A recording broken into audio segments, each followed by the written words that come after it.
Yes, thank you, thank you. Hope to see you soon in Chennai, sir. All these days, you see, we have been only talking. Yes, sir. Now we are able to see. Thank you. Yeah. Thank you, sir. Yesterday we had a meeting of the Iqsc cluster, wherein the Karnataka chapter was launched. Yes, sir. I got the invite, sir. I got the invite. Anyone was there? I attended it, sir. You were there till the end?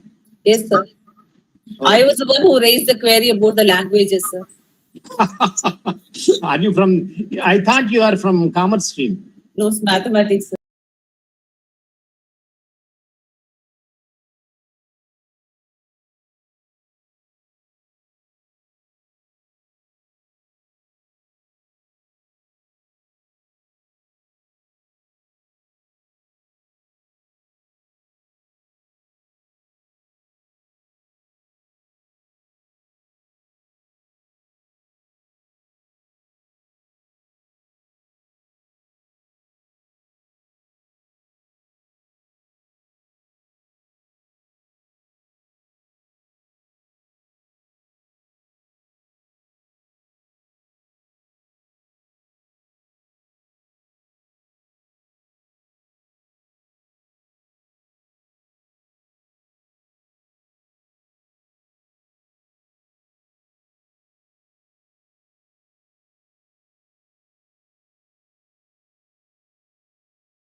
Good afternoon to all.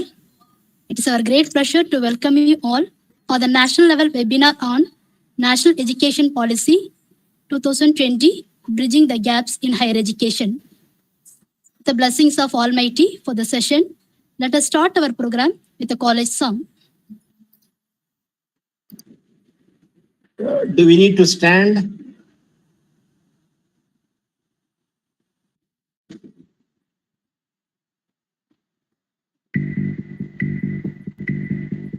Guru Brahma, Guru Vishnu, Guru Devo Maheshwara, Guru Sakshat Param Brahma, Tasmai Shri Gurave Namaha.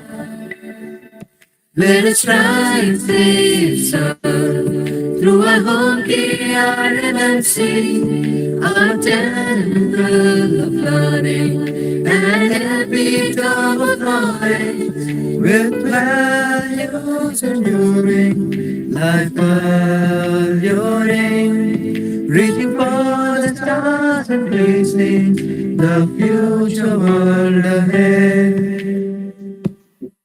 Let us march together to strive our way to success. Let us join together to save our beautiful world. Let us march together to save our beloved nation. God bless Vedanta, God bless staff and students, for we are a family without fear.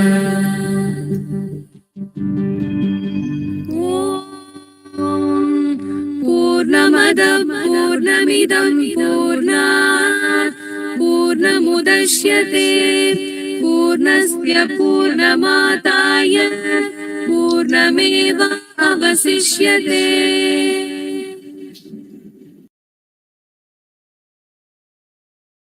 To the participants, kindly post your queries in the chat box. Feedback link will be posted at the end of the session. May I now call Mrs. S. Amani, Director of Iqsc, to welcome the gathering. Thank you, Shanti ma'am. Internal Quality Assurance Cell is constantly engaged in disseminating knowledge on various parameters. With the framing of the new Education Policy 2020, the need for creating an awareness on the salient features of NEP is very important.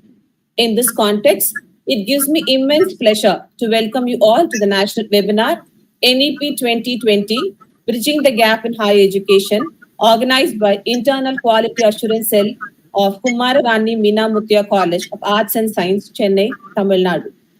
Dr. Mrs. Meena Muthiah, Secretary and Correspondent of the college, has always encouraged us in all our initiatives. We are very happy to have her blessings for the event.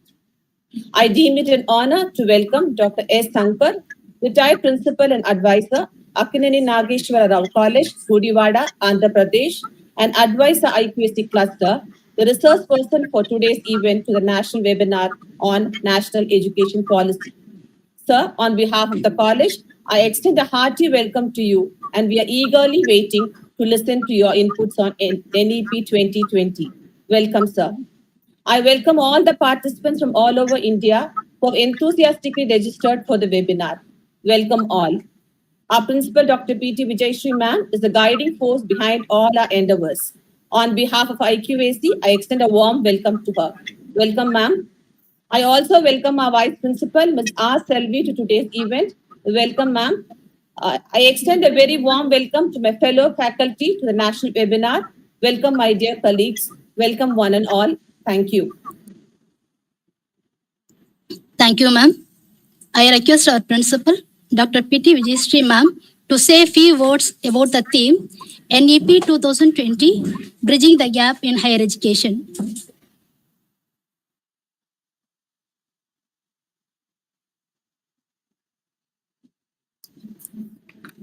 Good noon to all of you. Sri Gurubhyo Namaha.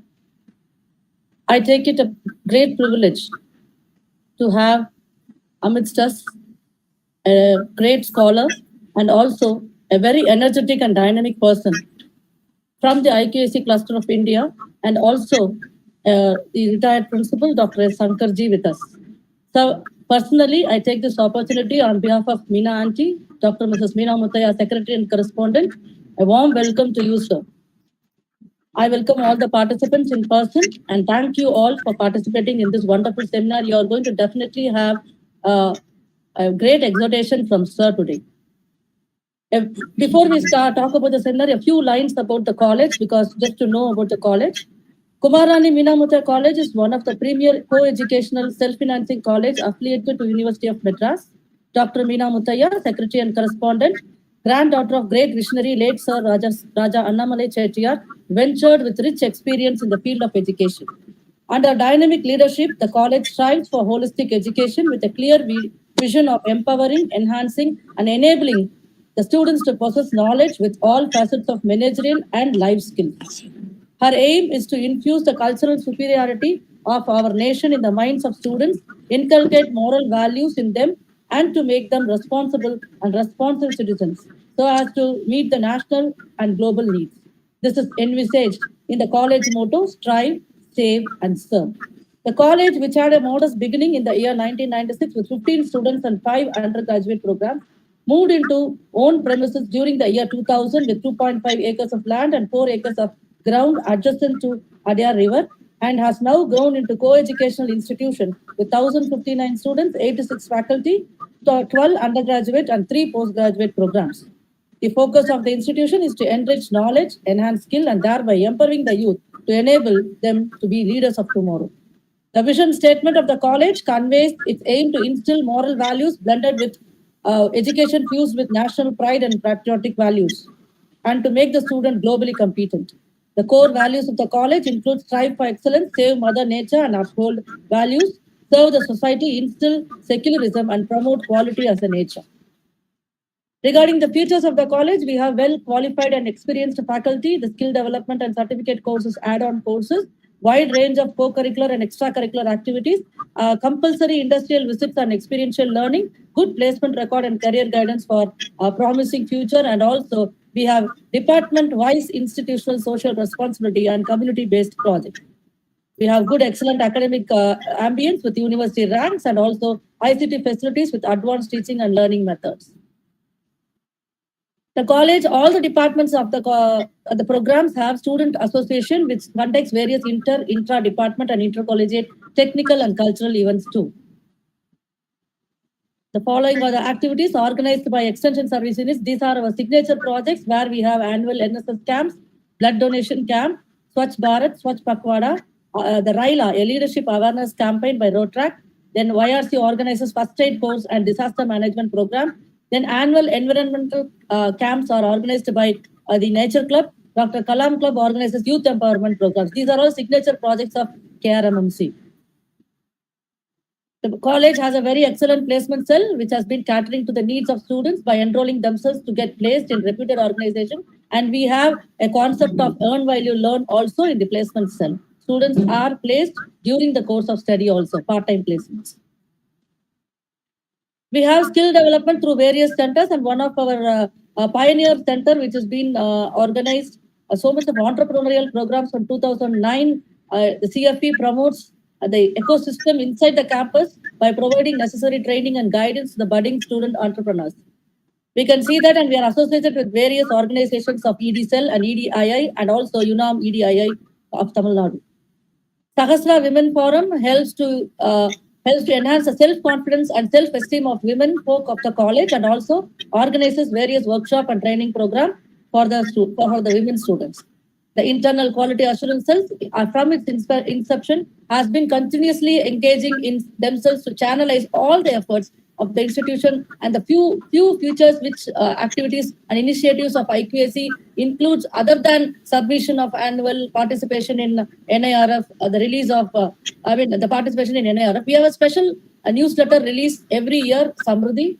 We have orientation program every quarter about NAC accreditation and the new methodology. We have regular mentor meetings and annual exit meetings from the students. Abhilekha is a book which is compiled by Iqsc, compilation of all the events and also introduction of LEAP, a pioneer venture for peer learning process. This is a small intro about what we have been doing. The efforts of the institution to be successful in its vision and mission are clearly evident with the conduct of activities and events of the college. The values of the institution at various levels focuses on enhancing the caliber of each and every student to explore and evolve. Thus, the college tries to enrich knowledge, enhance skill, and empower growth continuously in all dimensions to make the students leaders of tomorrow. While marching towards the new era of higher education, Iqsc has taken this effort to have a seminar on NEP. Education is fundamental for achieving full human potential, developing an equitable and just society, and providing national development. The new education policy was released under the Government of India, Ministry of HRD on 30th July 2020, with the motto of educate, encourage, enlighten. This is the first education policy to be released in the last 34 years in India. It is a progressive policy that recognizes the need of the hour and has certainly made bold and historic reforms towards enhancing quality of education and improving student learning outcomes. It combines the futuristic vision for the country with its glorious past. It encourages a multi-dimensional skill set, builds upon tradition and values, focuses on cultural, linguistic diversity and different backgrounds, and emphasizes on breaking disciplinary boundaries and pedagogical change for cognitive, effective life skill development of a student. While there are many aspects still to introspect, the charter is truly a testimony of quality discussion and deep thinking. A great deal of capacity building is required along with creative enthusiasm among all the stakeholders. Unless the institution and educators develop a sense of ownership of the policy, the transformation will not take place. Together, we must strive to realize the hopes, aspirations, and dreams of our students to get them future ready. Moreover, teachers also should have truly shaped the future of young minds, thereby the future of our nation too, implying that teachers have a greater role and responsibility in nation building by creating high quality of human resource. This seminar is an eye-opener for all the faculty friends to understand the nuances of the policy and be prepared for the attainment of goal. Let knowledge grow from more to more with inclusion in community participation, gender equality, and skill courses. With these few words, I welcome you all for the seminar on New Education Policy 2020. Thank you. Mrs. B. Nagamani, Administrative Head, to introduce the Chief Guest, Dr. S. Sankar, Retired Principal, Advisor of ANC, Andhra Pradesh, and Advisor of Iqsc Cluster. Good afternoon, sir. I feel extremely privileged to introduce our guest of honor and speaker of the day, Dr. Chirapuratu Shankar, sir. He served as a principal to Akkineni Nadeshwarrao College, Gudivada, and is currently advisor Iqsc Cluster. He started his career in 1979 as a lecturer in English and rose to the level of reader and head of the Department of English, and finally served as a principal in 2013 for a period of 4 years. Coupled with his teaching and administrative background of 38 years, he was instrumental in securing UGC autonomous status for the college, steering the college through NAG accreditation with A grade, guided several colleges in their submission of SSR and AQR, and conducted academic and administrative audits, and was invited as a panelist and resource person for several NAG accreditation programs, awareness on NEP 2020, mapping outcomes of OBE, soft skills, IPR, and webinars on other quality sustenance and teaching methodologies. He served in various capacities, and to list them a few, as a member of Iqsc Cluster, Iqsc external member for various affiliated colleges in Andhra Pradesh, as a chairman, Board of Studies in English, Krishna University, as a member of Academic Senate and Board of Intermediate Education, Andhra Pradesh, as a paper setter for various colleges and universities, as a member of AP State Level Committee from Krishna University in preparing the CBCS curriculum for UG English, as a research person for refresher courses and several workshops, and as a trainer for several government officials in revenue, postal, police, and LIC departments. As a prolific writer, he has published 6 books with ISBN number and guided 14 MPhil and 1 PhD scholar. He was awarded the most prestigious and outstanding Best Teacher Award from the government of Andhra Pradesh in 2005. His services were used not only by several colleges in Andhra Pradesh, but also in other states like Maharashtra, Karnataka, Tamil Nadu, Telangana, Orissa, and Uttarakhand. Sir, we are very happy to have you and such a distinguished personality among our midst today. Thank you, sir. Thank you, ma'am.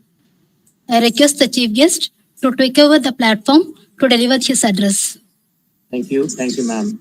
Can I share my screen? Can I share my screen? Yes, sir. Yes, sir.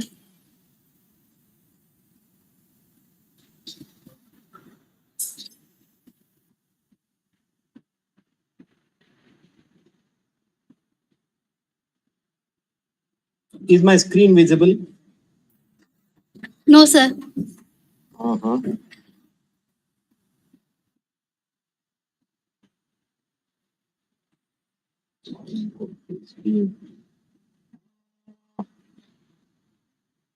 How do I share my screen in Google Meet? In Zoom, I have a way.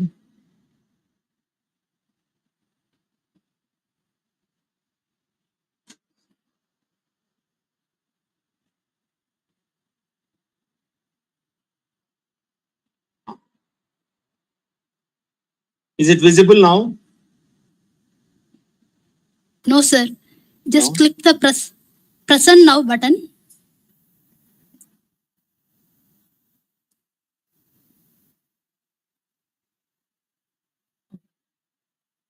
And share your screen, sir.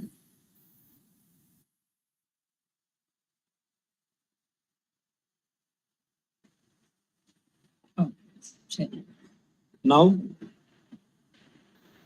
Are you able to see it now? Yes, sir. Okay. Yes, sir. Nice interacting with the college committed to excellence, and your principal's presentation. It made me think as if I were visiting a college for academic and administrative audit. She touched upon almost all the aspects that we look into when we go as a team, whether it is an NAC team or an academic and administrative team, an academic and administrative audit team.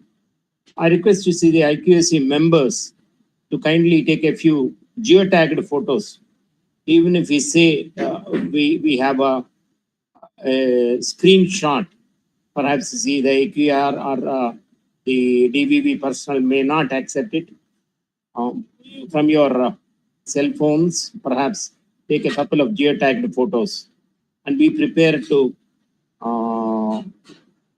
send a press note also tomorrow.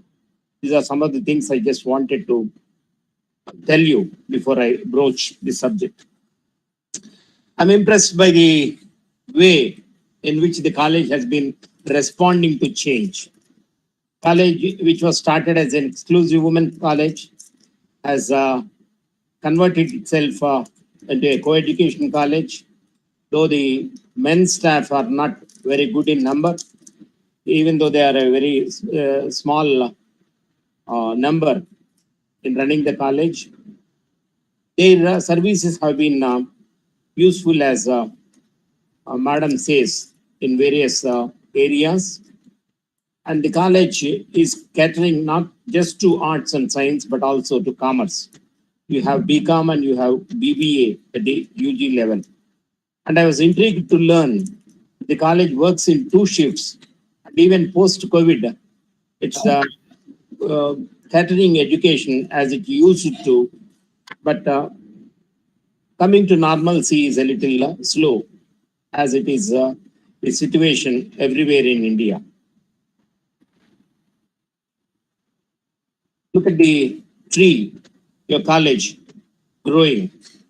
I think Meena Mutaya ma'am, from a family of philanthropists, a pattern of education, she must have sown the seed which has grown into a tall plant, tall tree. And he who plants a tree plants a hope, not only for people who are in this college, either as teachers or non-teaching staff members or student educators. And then even the stakeholders in and around Adyar, they must have witnessed a transformation coming over with the coming of this college. National Education Policy 2020, which was passed by the central government in the first COVID season, has been accepted by various states. I do not know about your state. Your state must also have given a circular stating that it would be implemented in toto or as it deems fit, right from school education to higher education and also to the universities. You all must have seen the names of people who are associated with the framing of national education policy. You know, Kasturi Rangan of ISRO, the ex-member of parliament, he was also nominated to Rajya Sabha. It was he who headed the committee. Then Vasudha Kamath, a member, a former vice chancellor of SNDT University, Mumbai. Then KJ Alfonso, member. He is a Union Minister of State for Electronics and IT, Culture and Tourism. He is from Noida. Manjul Bhargava from Princeton University, Princeton, USA, Ivy League professor. Ram Shankar Kuril, former Vice Chancellor of Baba Saheb Ambedkar University, Madhya Pradesh. And Krishna Mohan Tripathi from Uttar Pradesh, representing his +2 education. Majar Asif, member, professor for Persian and Central Asian Studies, JNU Delhi. MK Sridhar, he is the member secretary from Karnataka Knowledge Commission, Bangalore. Rajendra Pratap Gupta, he is also a member who resigned, you see, from the committee in 2017. He was the former advisor to Union Minister of Health and Family Welfare. And then Shakila T. Shamsu, Secretary, Department Higher Education, Rural Development, New Delhi. I also read the names of all these members, 11 of them. Did you recognize anyone from your state? Not single one from my state also. But in spite of that, this is the national education policy. And let's hope that the realities prevailing in each state have been taken into cognizance while drafting these suggestions, recommendations. The topic that your college wanted me to address is this: whether the national education policy as it stands now, is it going to bridge the gaps in India higher education system? Any change is for development, any change is for betterment, any change in your college perhaps are for broadening the horizons. And we have to hope the much awaited, long overdue new education policy or national education policy is trying to close the gaps in Indian higher education system as it exists today. What is vision for India's higher education system? It's a 65-page document. You can even download it from Google or from UGC or from government websites. But the first 34, 35 pages deal with school education, and from point number 9 up to point number 27. From point number 9 to point number 27, it deals with higher education, including adult education, vocational education, technical education, teacher education, and I'll be touching all these aspects, starting with 9. Vision for India's higher education system. The idea is to increase employment opportunities, meet requirements of fourth industrial revolution. We have been passing through several transitions and reached the fourth stage of industrial revolution, wherein the artificial intelligence technology has come to take over development. The student who comes to a college comes for knowledge, and what knowledge he has gained in the college, he should be in a position to communicate. So it is not only for knowledge, but he is also there to get the communication skills. And then a student is required to display his analytical skills when he appears for an examination, you see, or an interview. So the first point, knowledge; the second, communication skills; the third is analytical skills.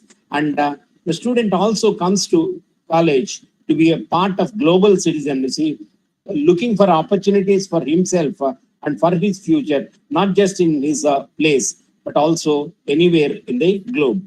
And a student also comes to college to take such knowledge and skill sets and temperament to reach out back to the society from where he has sprung, where he has come, to help the people.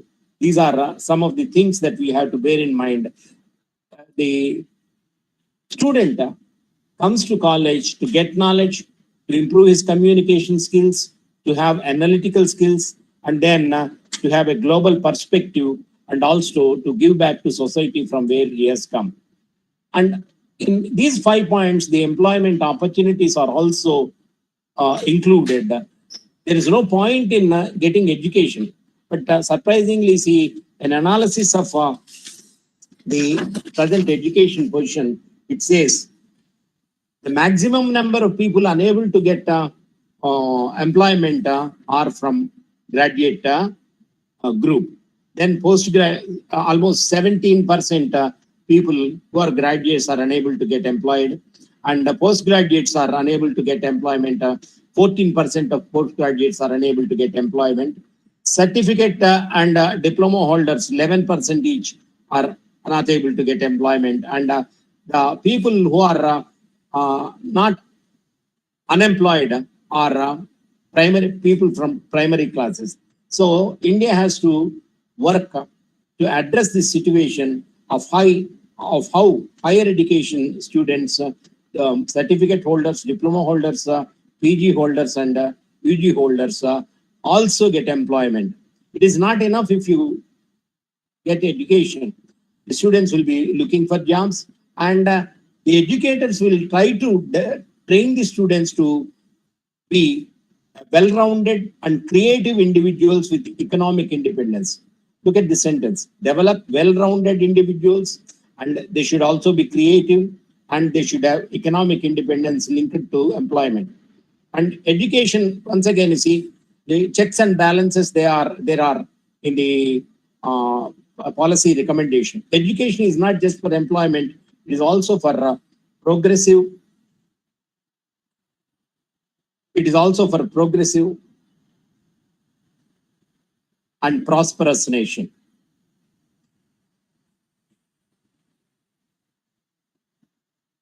Some major problems plaguing higher education system.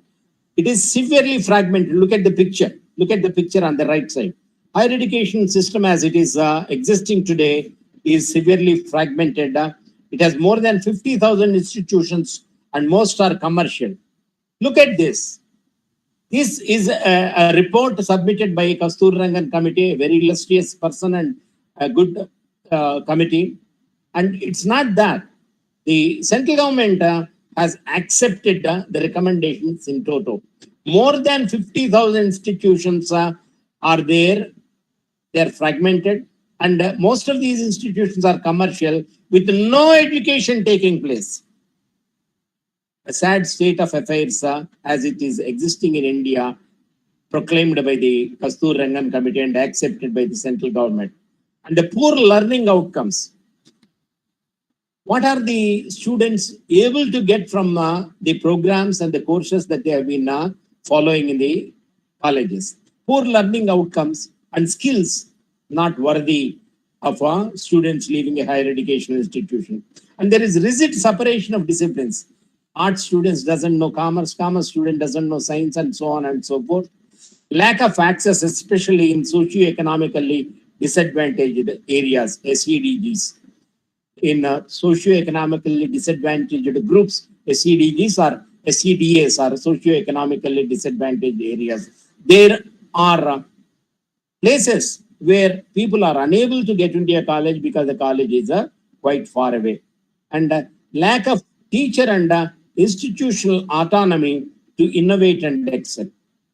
Are we given independence? Even in an autonomous college, we are from an autonomous college. Even in an autonomous college, there are lots of pressures from the university to follow only those modes which are prescribed by the university. This is the scenario as it is existing today. Some major problems plaguing higher education, it's continued.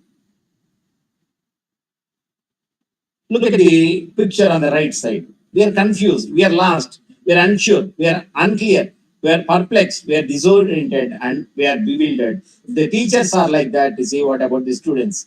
We do not have sufficient mechanisms, inadequate mechanism for merit-based career management and progression of faculty. I was impressed by the prayer song, you see, that the college has started the program with. Very much impressive. Calling Guru Brahma, Guru Vishnu, Guru Devo Maheswara, and so on and so forth.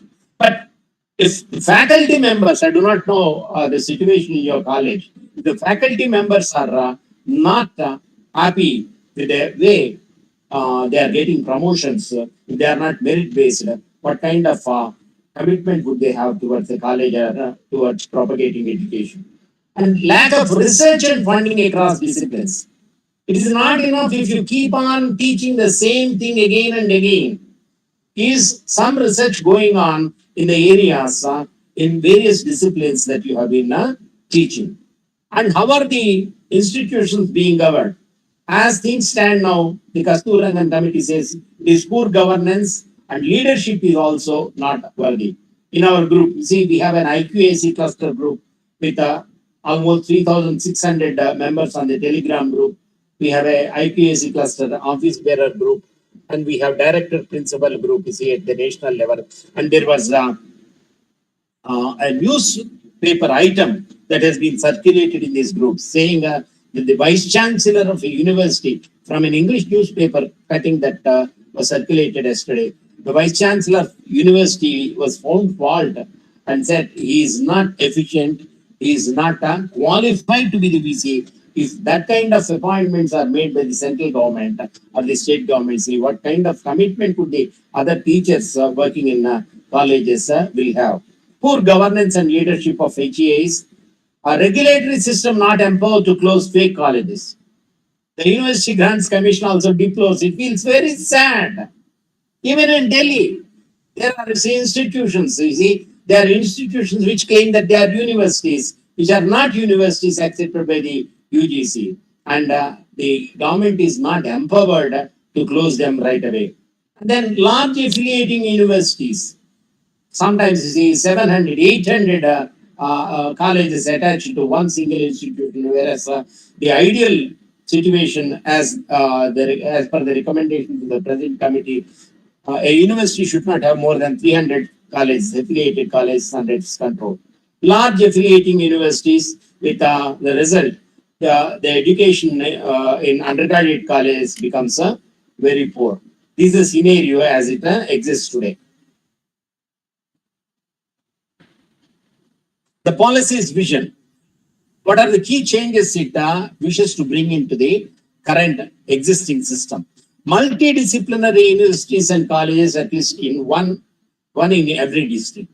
So there will not be exclusive colleges, you see, only for arts or commerce or sciences or technical university.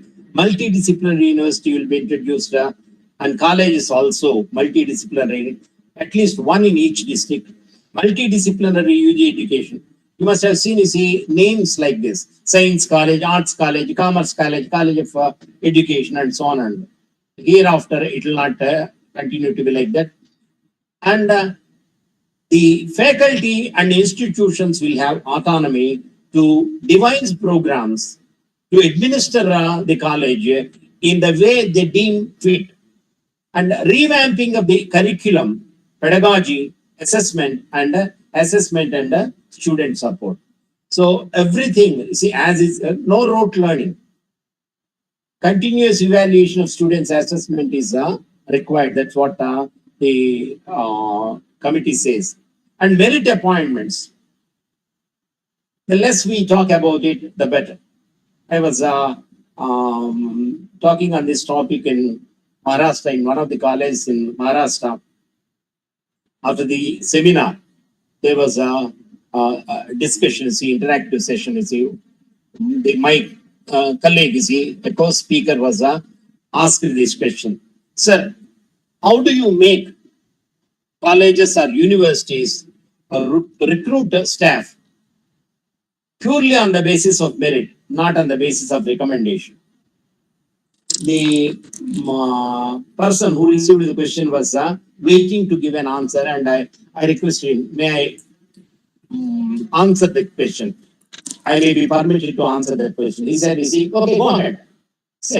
I said, if recruitment is to be done in colleges and universities just on the basis of merit, you have to follow the policy of armed forces which recruits soldiers.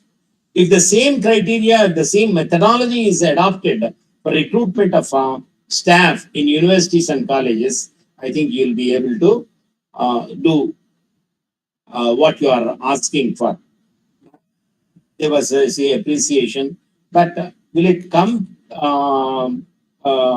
into being a reality? I do not know.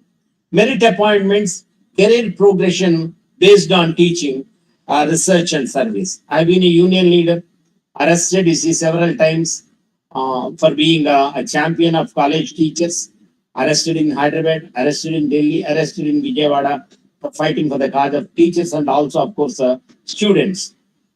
Unions keep asking, on the basis of the service of teachers, we have to promote him. I was a union leader and I also supported that idea for quite some time. But career progression should also be based on the teaching of an individual, the research, and then the service. For this, the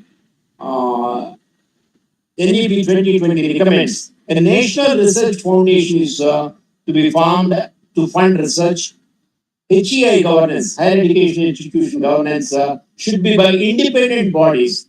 They should not be part of the government, with academic and administrative autonomy. Anyone who wishes to rule or administer a college or a university should have academic autonomy and administrative autonomy. The regulation should be light but tight. There should be a single regulator for all of higher and professional education. So if you have too many people passing, different kinds of regulations, the principal of a college or the vice chancellor of a university will have to get into several offices for this permission, that permission, or whatnot. So light but tight regulation. There should be a single regulator for all of higher and professional education. If these are followed, if these ideas suggested by Kasturanan Committee, NEP 2020, as accepted by the central government, if they are followed by all the states and the union, then perhaps there will be better education, and this is how you bridge the gaps in higher education as it exists today. Then you should increase the access. There should be scholarship for disadvantaged and underprivileged students. There are, students who cannot afford to have higher education because it's sometimes costly. And there are students, you see, from socially disadvantaged groups who cannot reach the places of higher education. So that has to be taken into care.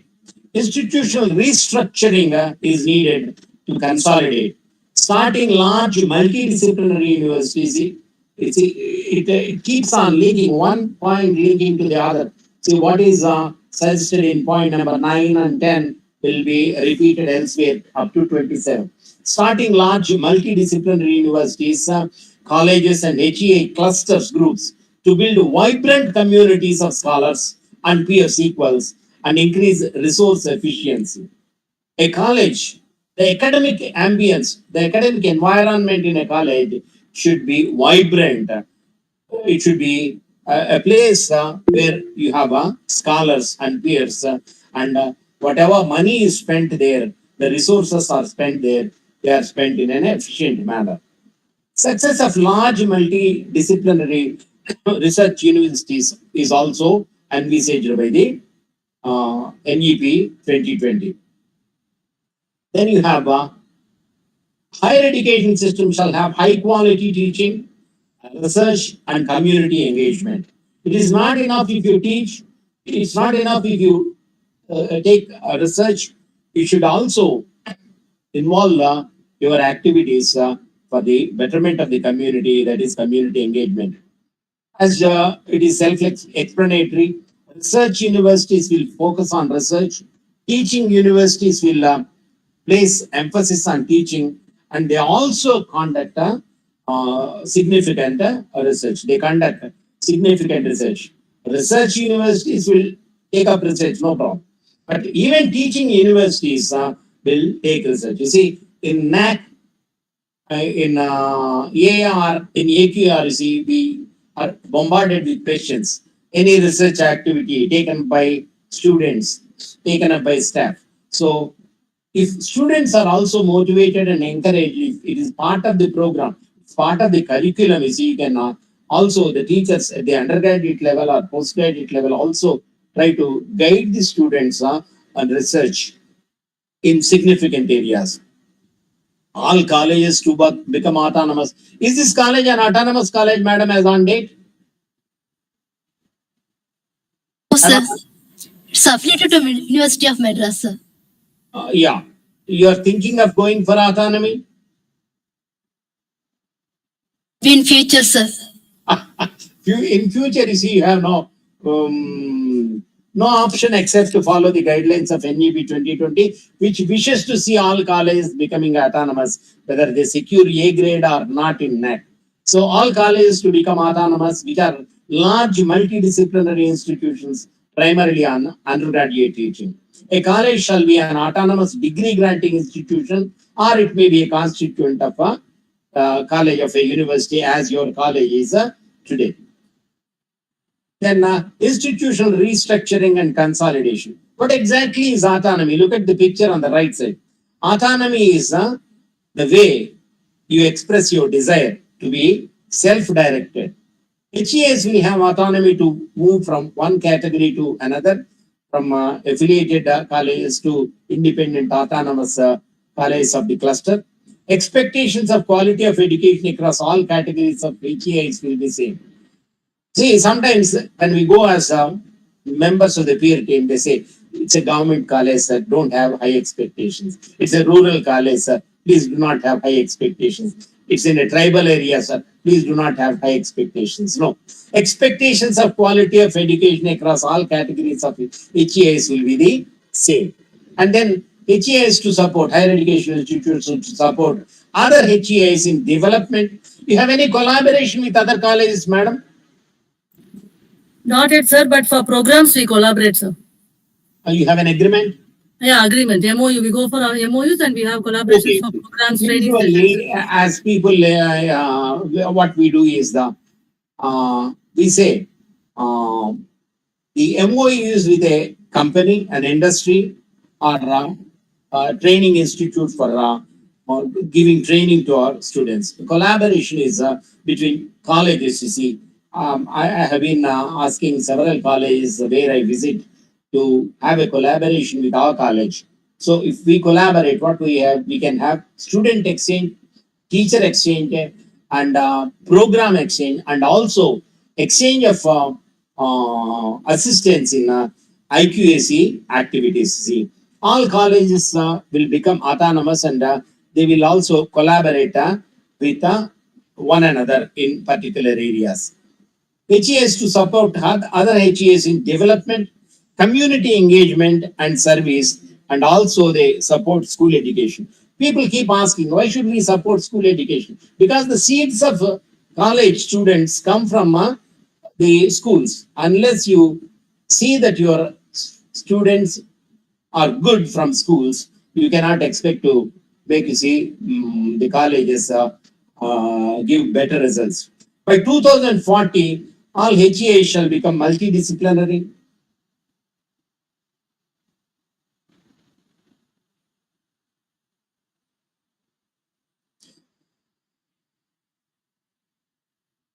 Institutional restructuring and consolidation continues. So by 2040, all HEI shall become multidisciplinary with thousands of student enrollments, increasing GER gross enrollment ratio to 50% by 2030. It was 18 point something percent in 2018.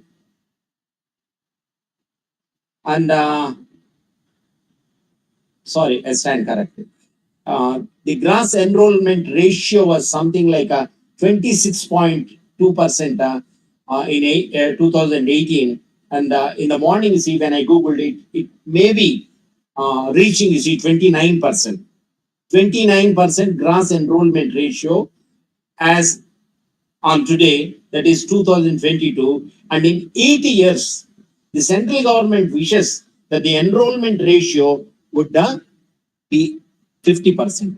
From 29 to 50% in how many years? 8 years. How many colleges have to come? How many schools have to come? How many thousands and thousands of lecturers in colleges and professors in universities have to be recruited? All these things have to be thought about. It is not enough if you prepare a document, or if it is not enough if some document is prepared by great people like Kastur Rangan and it is accepted by the central government. How do you fund the starting of new institutions to enable the GER to rise to the level of 50%?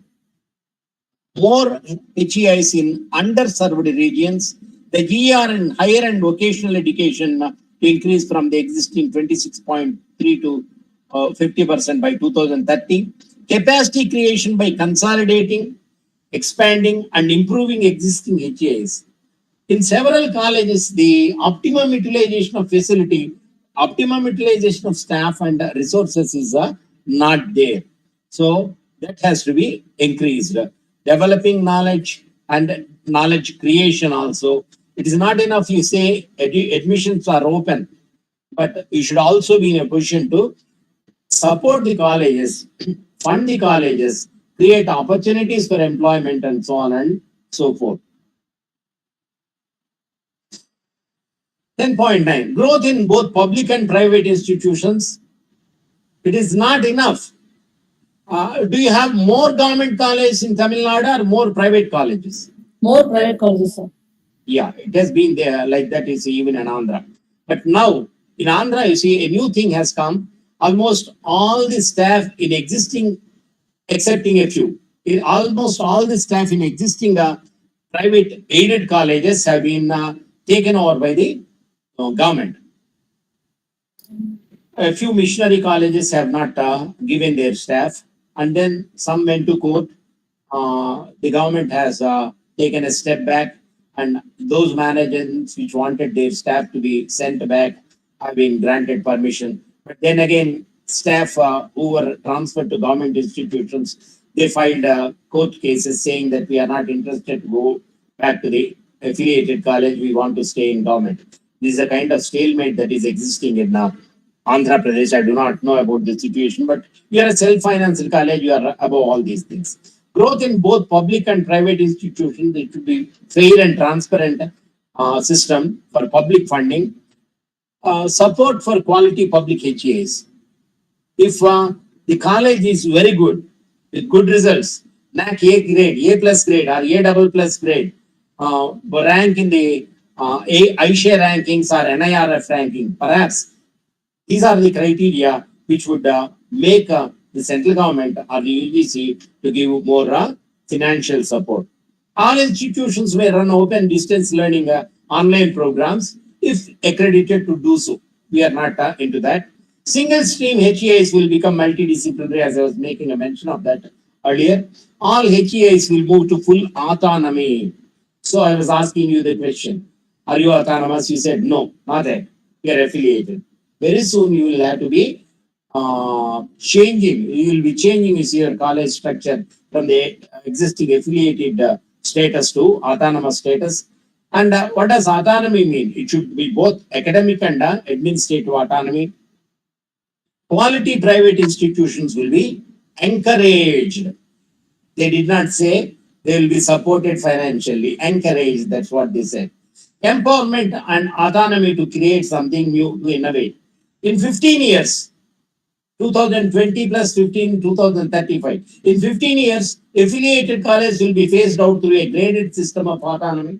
So the deadline is 13 more years for your college, or even earlier. A graded system of autonomy will be conferred on almost all the colleges as they exist today. Existing affiliating university will be responsible for mentoring, just as you are mentoring your students. The affiliating university, Madras University, will be mentoring you as an affiliated college. The maximum number of colleges affiliated by university not to exceed 300. I was making a reference to colleges, almost 600 to 700 colleges affiliated to university. The university will not even know the names or the addresses of the college. Yesterday, from State Bank of India, an officer came to our college saying, you see, you have to fill in this application and make changes to your account. So we just looked into it. The name on the application form that he brought was more or less like our college name, but we said, see, this is not the college to which you want it to go. The college is elsewhere. You can, if one bank manager is unable to find, you see, the proper college between the two, think about the university and its administration. Will they be able to identify the particular college, even if they have the name and details, you see, from the 700 colleges that have been affiliated to it? Maximum number of colleges affiliated by university should not exceed 300. All affiliated colleges to be accredited and become autonomous. You will not have any option except to go for autonomy very soon. Integration, bringing together, you see, joining. Integration of all higher education, look at the pictures on the right side. Integration of all higher education into one higher education system, including professional and vocational education. So you will be having university clusters, college clusters where you have arts, commerce, science, research, technical education, vocational education, everything will be integrated. The present complex nomenclature of names of HEAs as deemed to be university, affiliating technical university, unitary university, all these, they shall be replaced by one name, just university. Towards a more holistic education. What does holistic education refer to? It refers to the use of not only mind, not only the body, but also the heart. See, emotions, reasoning, in addition to the use of intellect, You should also have, you see, the physical aspects to be taken care of in a holistic educational system. India's tradition of holistic and multidisciplinary learning must be brought back as it was taught in Takshashila and Nalanda. You said, you see, I said, I was impressed by the way in which you started the webinar, you see, Guru Brahma, Guru Vishnu, you see, at the feet of the Guru, long back, thousands and thousands of years back, you see, disciples went, served the Guru, sat at his feet and learned this holistic education. That would have to be brought back, says the Kasturi Rangan Committee's report. Using education, humanities and arts to be integrated with STEM or science, technology, engineering and maths for positive learning outcomes. Arts education for well-rounded individuals with 21st century capacities. 21st century capacities. Being, you see, global leaders, team leaders, analysts, creativity, and also capable of using technology. These are some of the things that 21st century requires from students. Engineering will also move to holistic education with more arts and humanities. Then imaginative, flexible curricular structures, and it is not enough if you join a college. Sometimes it happens, you see, that you may have to quit. A student may have to quit, you see, in the middle. What would you write? If a student leaves the college after first year, you say discontinued at the end of first year, discontinued at the second year, or discontinued after fifth semester. That's what you would write in the TC. Now, there are possibilities for multiple entries and exit points. The rigid boundaries of the need for a student completing 3 years education in a particular college, they are replaced by flexible boundaries. There will be high quality arts education, flexible curriculum, less by hearting or rote learning, emphasis on communication. It's not enough if you know. You should be in a position to talk. You should be able to express, you see, what you learned. Outcomes, outcome-based education, LOCF, learning outcome-based curricular framework of UGC, and outcomes, mapping of outcomes, POs, COs, PSOs, and analyzing, you see, how the students are able to express themselves. All these are taking place now.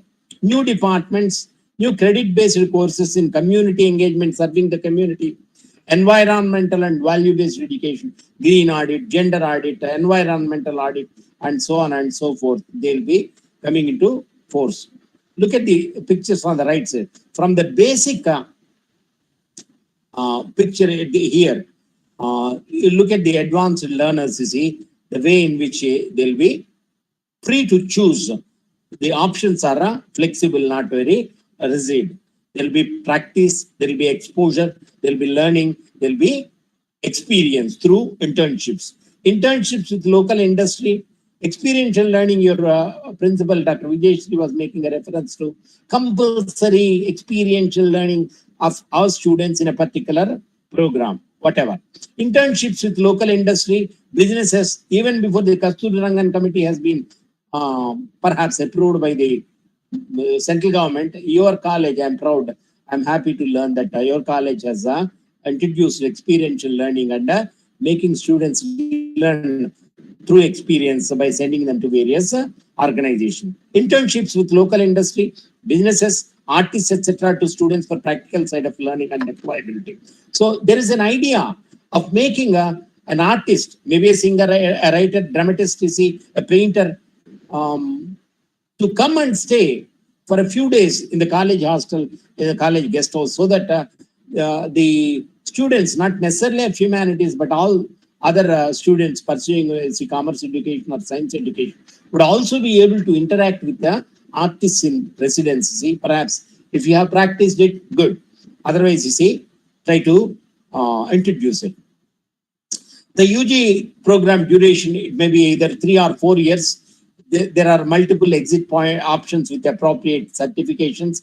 4-year bachelor program leads to degree with a little research, which is a preferred option. A student can obtain a certificate after completing 1 year, a diploma after 2 years, and a bachelor's degree after 3-year program. And you have academic bank of credit to digitally store academic credits. Kindly have a IQAC meeting or kindly have a staff meeting with your IQAC coordinator Ramani madam and try to learn from her what she learned from yesterday's webinar organized by IQAC cluster. Then you have different types of master programs. A 2-year program, second year devoted to research for those who completed 3 years bachelor program, or after a 4-year bachelor's program with research, there could be 1-year master's program. There may be an integrated 5-year bachelor come master program. Now, undertaking a PhD requires a master's degree or a 4-year bachelor's degree with research. MPhil, as you all know, is no more existing, it is discontinued. And towards a more holistic education being continued, look at the linkages, bridging the gaps, academia, industry linkages also. Look at the picture on the right side, how the college is able to bridge the gap. MERUs are multidisciplinary education and research universities on par with Indian institutions of technologies or Indian Institute of Managements, etc., to be set up to reach global status, like the Ivy League universities, Harvard, Stanford, Brown University, Yale University, Ivy League University of Northeastern place of United States of America. So aspiration is there to bring the Indian educational scenario on to the level of perhaps Ivy League universities in the US. There'll be a lot of focus on research and innovation, startups and incubation. I do not remember if I heard this word incubation from the report of your principal while she was talking about your college, but we'll come to that later. Technology development is also given importance. Frontier areas, border areas of research, maybe artificial intelligence, frontier areas, research centers, industry, academia linkages, interdisciplinary and humanities, social sciences research. All these research frontiers will be thoroughly explored. Then look at the 12th point. We covered only 3 points, 9, 10, and 11, and it's almost 1 hour now.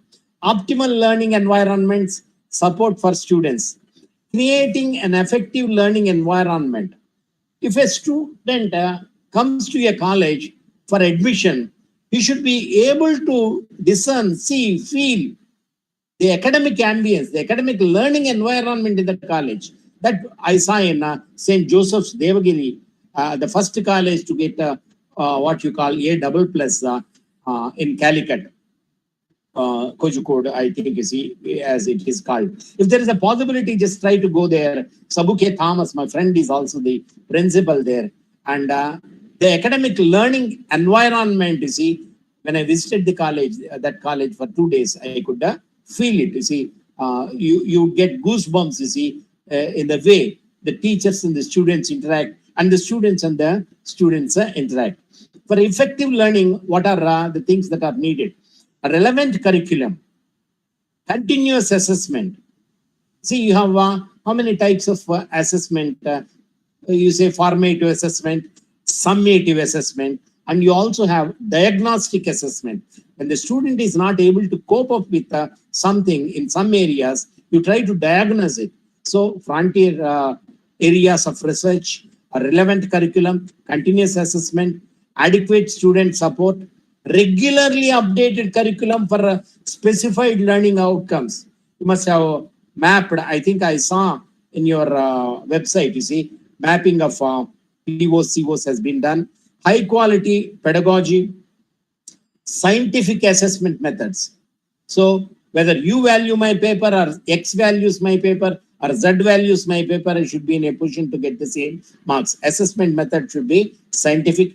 Development of capacities for high quality learning. All these are required to be introduced as a part of 12 optimal learning environments and support for students.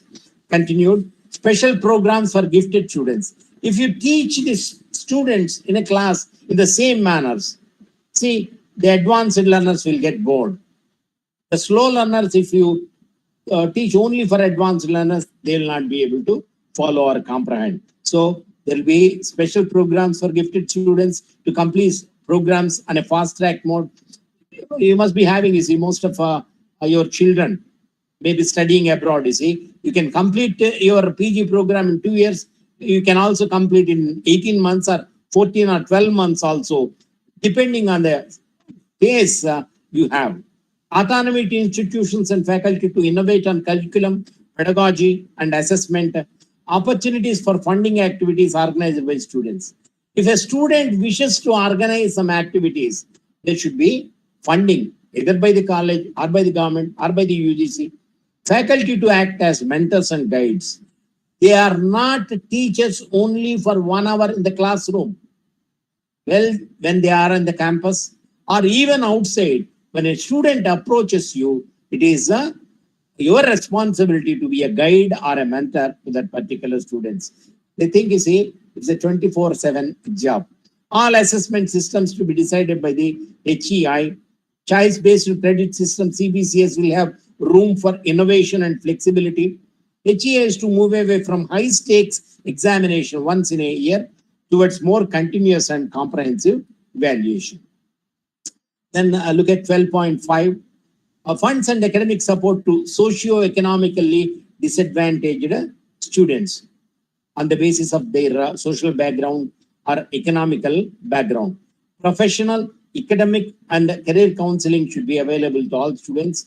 This is all envisaged as part of implementation of 2020 by NEP 2020 by Kasturi Rangana Committee. Open and distance learning programs to be equivalent to quality in class programs. Is it possible?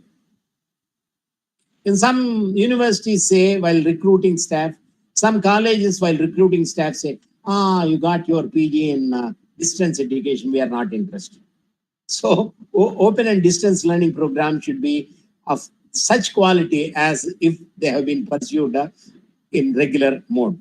All programs to achieve global standards of quality with internationally relevant curricula. So if you study in a rural area, if it is enough for the requirements of the rural area, that is not enough. It should be relevant for the global scenario. Why? Because if you want to attract students, international students, your college, you should be in a position to achieve global standards. Mobility to Indian students to carry out a research abroad. Even if they are students here in our college, if they wish to pursue their research abroad, they should be given a chance to do so. Internationalization. Premium education at affordable costs. I can buy, say, a liter of water for 1 rupee, 2 rupees, 10 rupees, 12 rupees, 80 rupees, 230 rupees in a hotel. See, it depends. But even premium education, it should be affordable to students of all classes and categories. High performing universities to set up campuses in other countries. Our colleges, some private colleges like Geetham of Visakhapatnam, which has started an institution abroad. In Gulf, they have started. I think you see several of your schools from Tamil Nadu have set up, you see, schools in Gulf areas. Similarly, why not colleges? They should be in a position to set up colleges abroad. World universities from top 100 list to be permitted to operate in India. Is it going to be beneficial for Indian students, or will it be detrimental for the colleges existing in India? Spardhaya vartate vidya, that's what the saying tells us. If there is competition, you will flourish. So, world universities from the top 100 list will also be permitted to come and operate, set shop in India. Excuse me. Research collaboration and student exchanges will be made possible with global institutions, and credits acquired in foreign university will be counted for award of degrees. Amani madam will be able to tell you about the ABCs. Wherever you acquire the credits, if they are equivalent to your credits earned in Indian setup, they will be amalgamated with your degree. And then optimal learning environments continue the support for students. Student participation in sports, culture, arts activity, community services, etc. will be encouraged. There will be counseling systems in all HEIs for this purpose. Support to rural and small town students, increase in hostel and medical facility for all. So I do not know about your college, you see, but several colleges have an insurance scheme, health insurance scheme for all students, sometimes paid by the management, sometimes by collecting a nominal amount from the students. And students to be involved in decision-making bodies. So college planning and development council of your college, IQAC of your college, and games committee of your college, and campus cleaning committee of your college, library of your college, complaints committee of your college. All these bodies should have students, student participation, student nominees. HCI is to be more responsive to feedback and student needs. Whenever the students demand, whenever you get feedback from students, it will be analyzed and action is to be taken on the need of the student demands. Then financial support for students. Expanded national scholarship portal for comprehensive financial support. Wonderful words. What they mean in reality, you all know. Let us wait and see. Private HCIs will be encouraged to offer larger number of free trips and scholarships to their students. Look at this. Private HCIs, higher education institution, will be encouraged. So the government said, why don't you give more number of scholarships, more number of free trips, more number of concessions. Is it possible? Well, you see, this is a different thing. These are some of the recommendations which we have to take with a pinch of salt. Our reality check is required, you see. Look at 12.10 and 13. Motivated, energized, and capable faculty. I think, you see, it should be capable faculty, energetic faculty, and who are motivated. Each way around, you want to read it, you see, it's okay. Faculty recruitment, career progression will be methodical, systematic. They will have professional development opportunities. See, FDPs, faculty development program, recruiting staff for faculty development, see, 5-day program, 7-day program, 15-day programs, 3-week programs, 1-month programs, funded with proper leave. See, all these. And then increased compensation. I'm not asking you about the amount that is being paid to you in a self-financed college. So what is it that you are getting? Is it as per norms? What is it that the UGC says? I'm not asking, I have been a union leader, no doubt, but I'm not asking you to fight with your management and the principal or the Iqsc coordinator. We were informed by the resource person today as point 13.1, increased compensation. What does it mean? What are they paying? What is it we are mandated? I don't argue about that, but the recommendations and we says this. Low faculty motivation will also be addressed. On par with the same increased compensation, if the staff members are not responding properly for the need of the college, for the need of the hour, they will be taken to task. As a union leader, you see, I've been to several colleges, universities, mobilizing staff, you see, for a common cause, asking them to participate in strikes and so on. And in some colleges, I was asked to kindly tell the staff members to teach. My friends would say, hey, well, you are addressing, you see, on their demands. Kindly ask them to commit themselves for the cause of education. Ask them to teach. Ask them to come regularly. So look at this. Low faculty motivation will be addressed. So they work for advancing students, for the advancement of the institution, and also the profession of teaching. HCI infrastructure to be improved using latest technology for better learning experience. 50 Mbps Wi-Fi. Standard requirement NAC, 5 marks.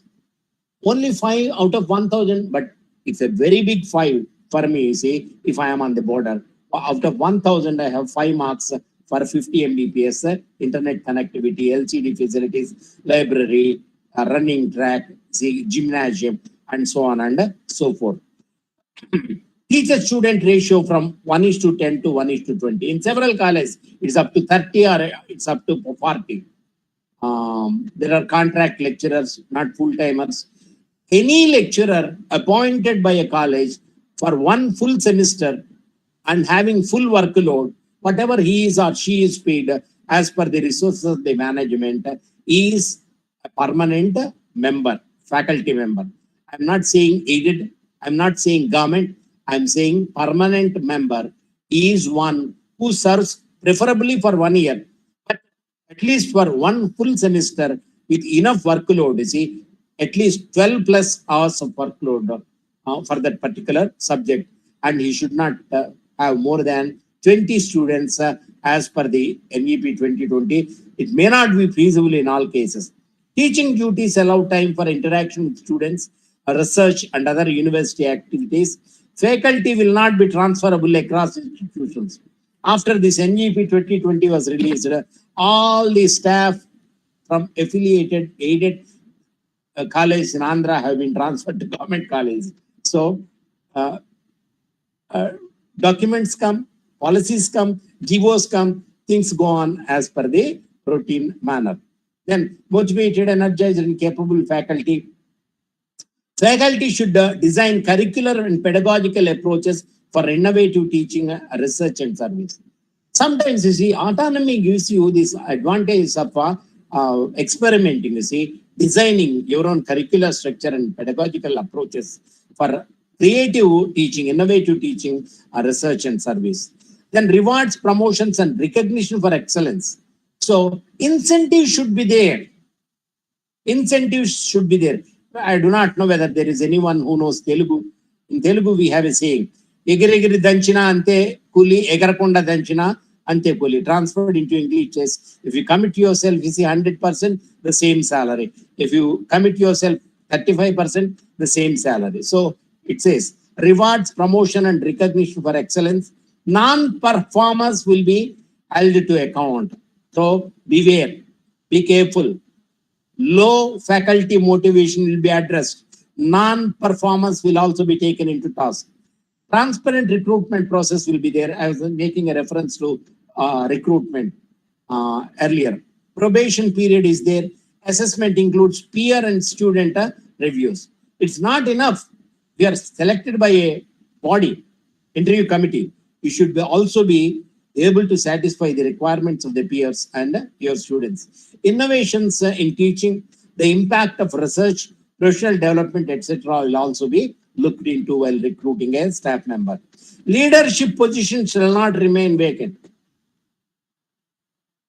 The reality is different. There is a college which recently got NAC A++. It was an aided college, and there was only one teaching staff member, that was the in-charge principal, without a PhD.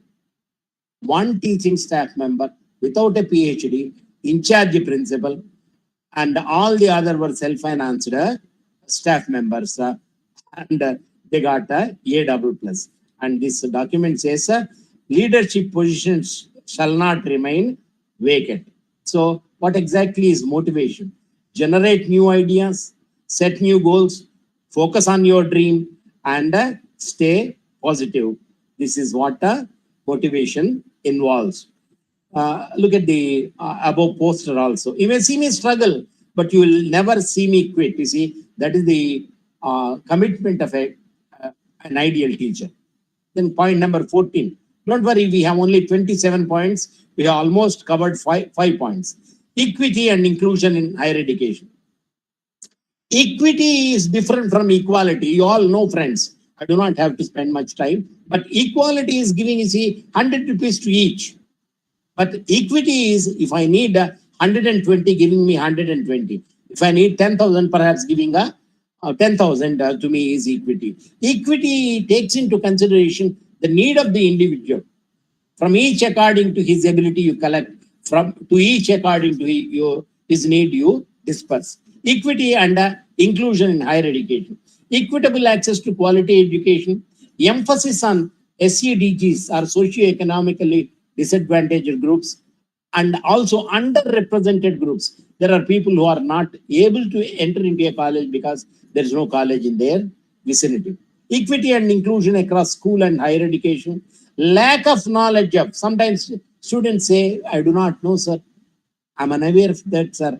So lack of knowledge of students about opportunities, about the cost of pursuing higher education, about the financial constraints, admission processes, language barriers, student support mechanisms will also be addressed or tackled. Steps to be taken by governments. Half of government education budgets or half of government budgets for education to be spent on socio-economically disadvantaged groups. So people who are socially or economically weak, they should be given 50% of the education budget.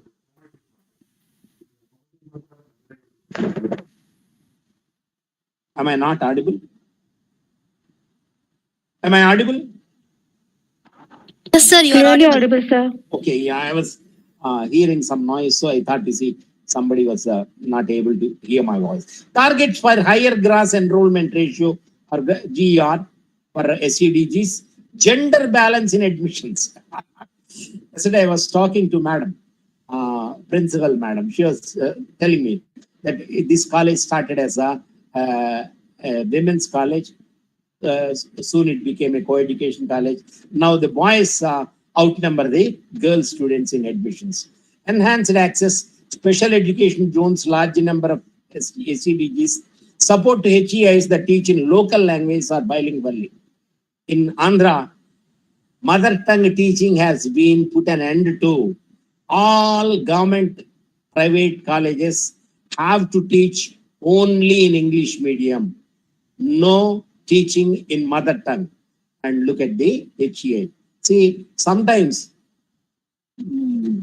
it says, you see, God gives, but the priest, he may not permit us to use it. So the central government says education in local language in mother tongue, but states may have their own different perspective. More financial assistance and scholarship to SEDGs, outreach on HE opportunities and scholarships among SEDGs, SEDG, socio-economically disadvantaged groups. Technology tools for better participation and learning outcomes. What are the steps to be taken by all HEIs? Look at this. Try to reduce opportunity costs and fees. What happens if a self-financed college reduces its fee? Will it be able to pay proper remuneration to its teaching and non-teaching staff with the adequate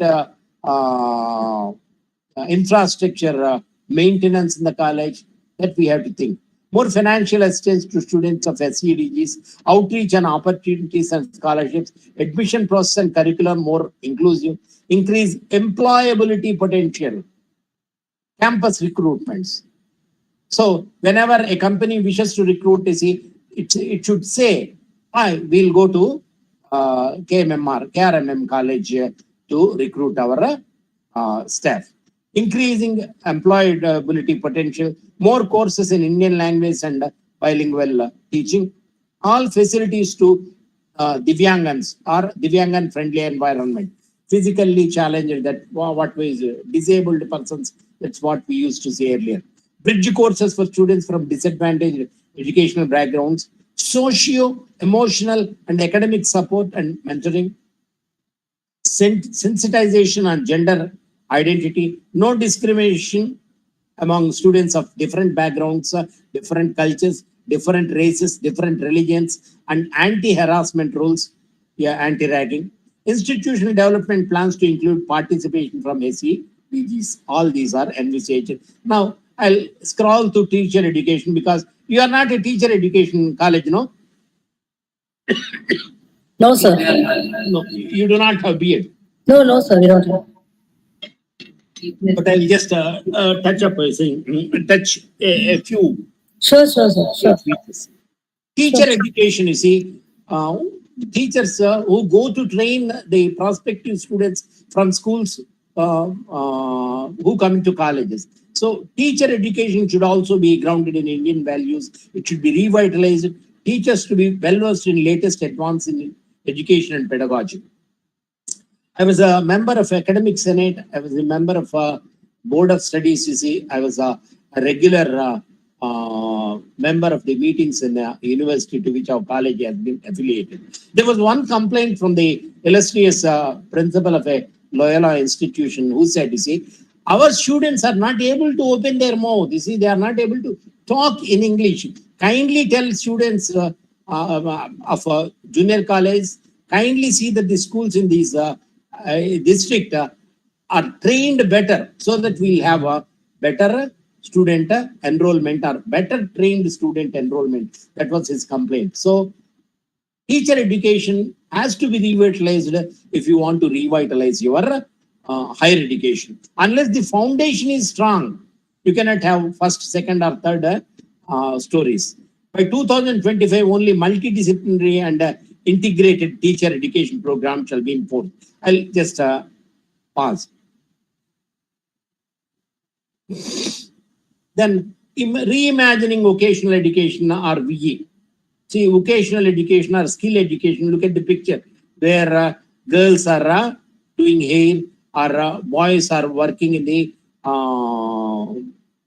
perhaps a workshop, and you have several opportunities there, right from petrol bunkers, video shooting, cooking and so on and so forth, driving.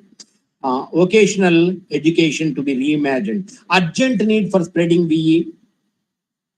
Lack of vertical mobility for vocational students will be addressed through NSQF or National Skills Qualification Framework. Hitherto, so far, VE is perceived to be inferior to mainstream education. You think, you see, you are an ITI, you are a polytechnic diploma holder. That's what people used to think. You see, suppose your sink is not functioning, your plumber is required urgently, or you are not able to use your AC or fans or electricity, you depend on those IIT students, certificate holders or diploma holders from polytechnics. Hitherto, VE is perceived as inferior to mainstream education.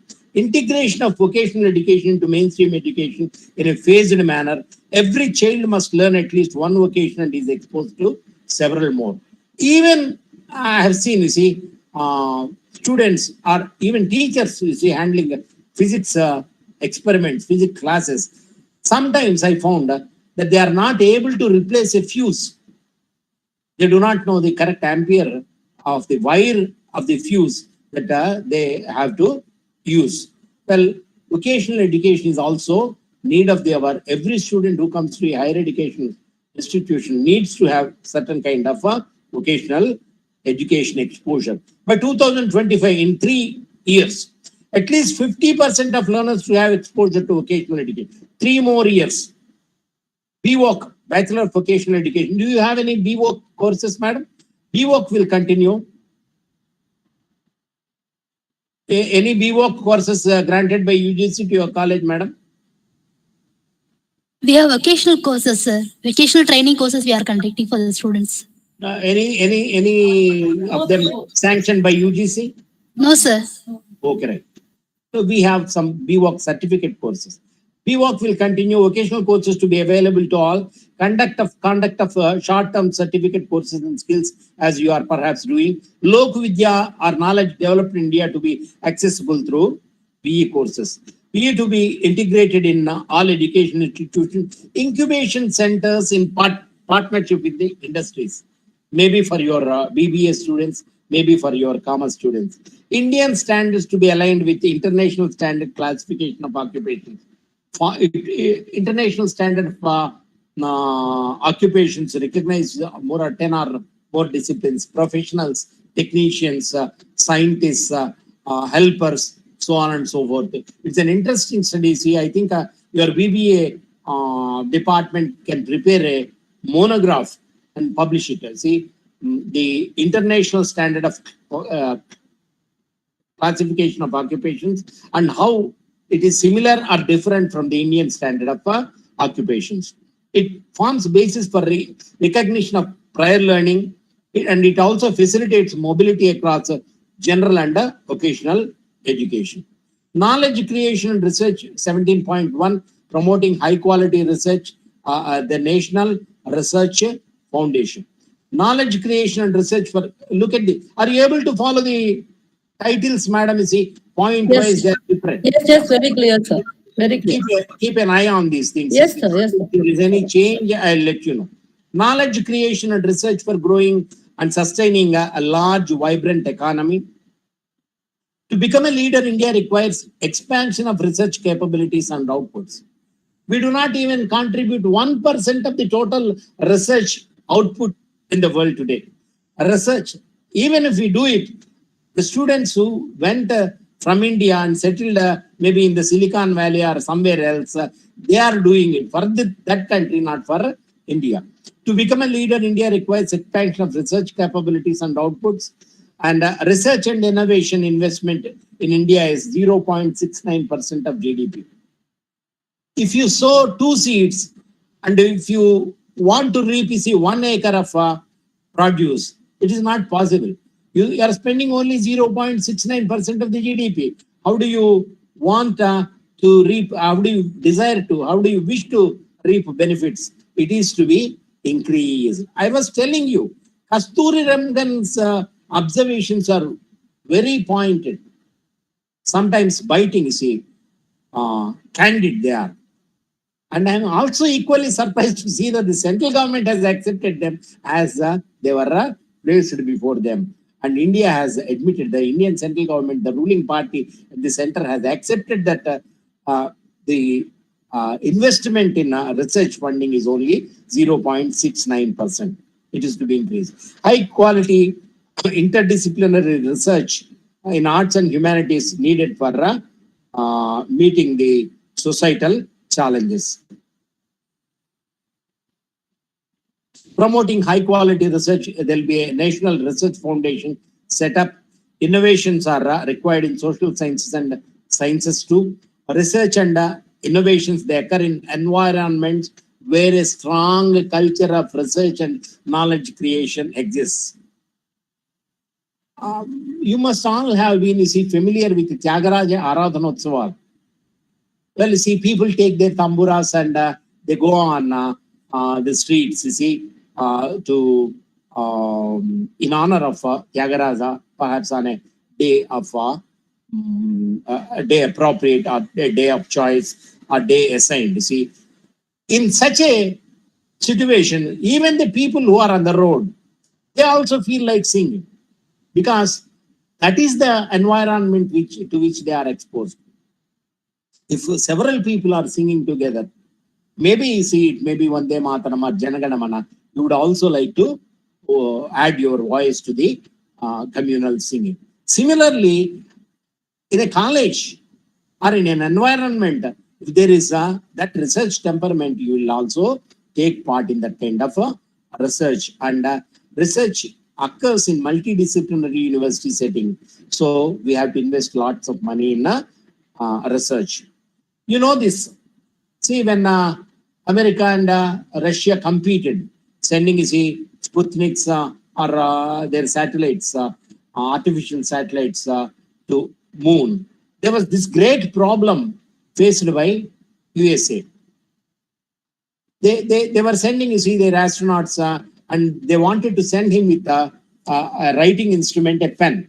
But the pen, even the ball pen, has an ink which would leak, you see, in that kind of environment, you see, in the absence of gravity. They spent millions of rupees. They could not find a solution. And then they asked their Russian counterparts, swallowing their own pride, they asked the Russian counterparts.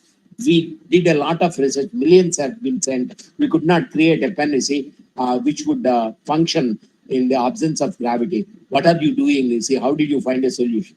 The Russians said, we use a pencil. That's it. So sometimes the research leads to wonderful findings. Sometimes the research says you have to think just like a primitive person thinks. Greater investments in research. Schools to lay emphasis on scientific method and critical thinking. Student interests and talents to be identified. Mentoring for young innovations.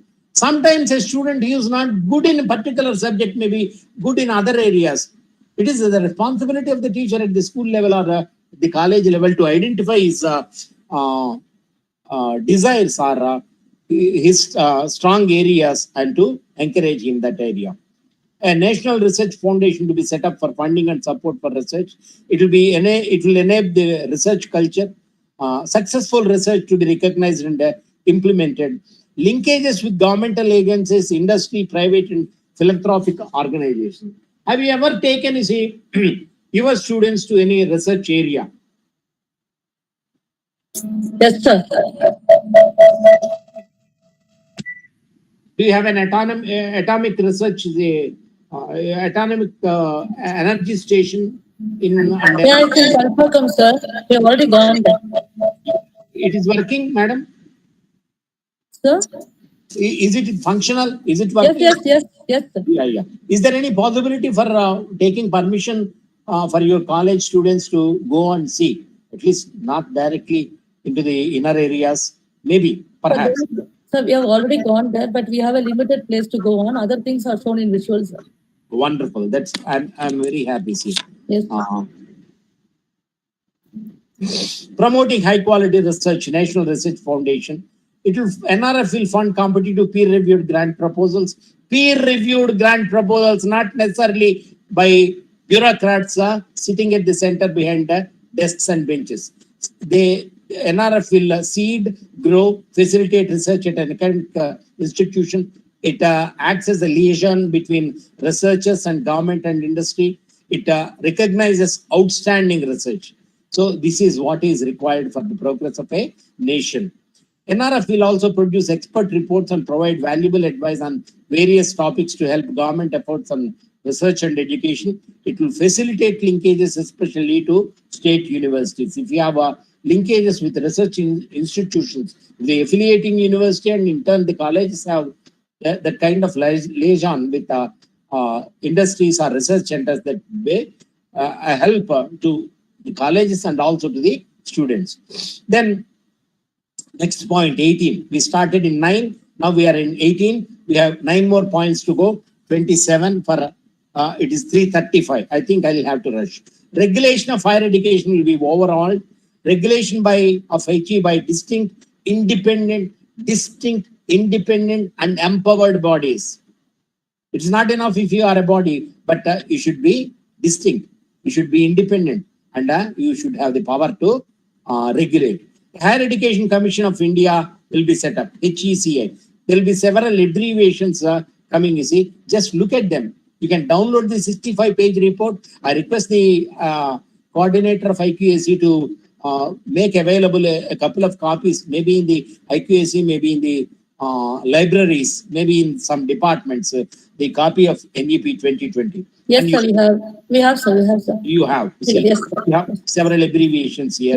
Yes, sir. Don't worry about that. Thank The you. first vertical of HACI, Higher Education Commission of India, is National Higher Education Regulatory Council. It will regulate in light but a tight, facilitative manner.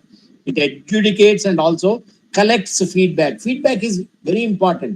SSC in the new NAC format also, it gives a lot of importance to student feedback. We also give curriculum feedback obtained from stakeholders in the first criteria. Second vertical of HECI is National Accreditation Council. The present NAC will be renamed as NAC. 1A will be taken off.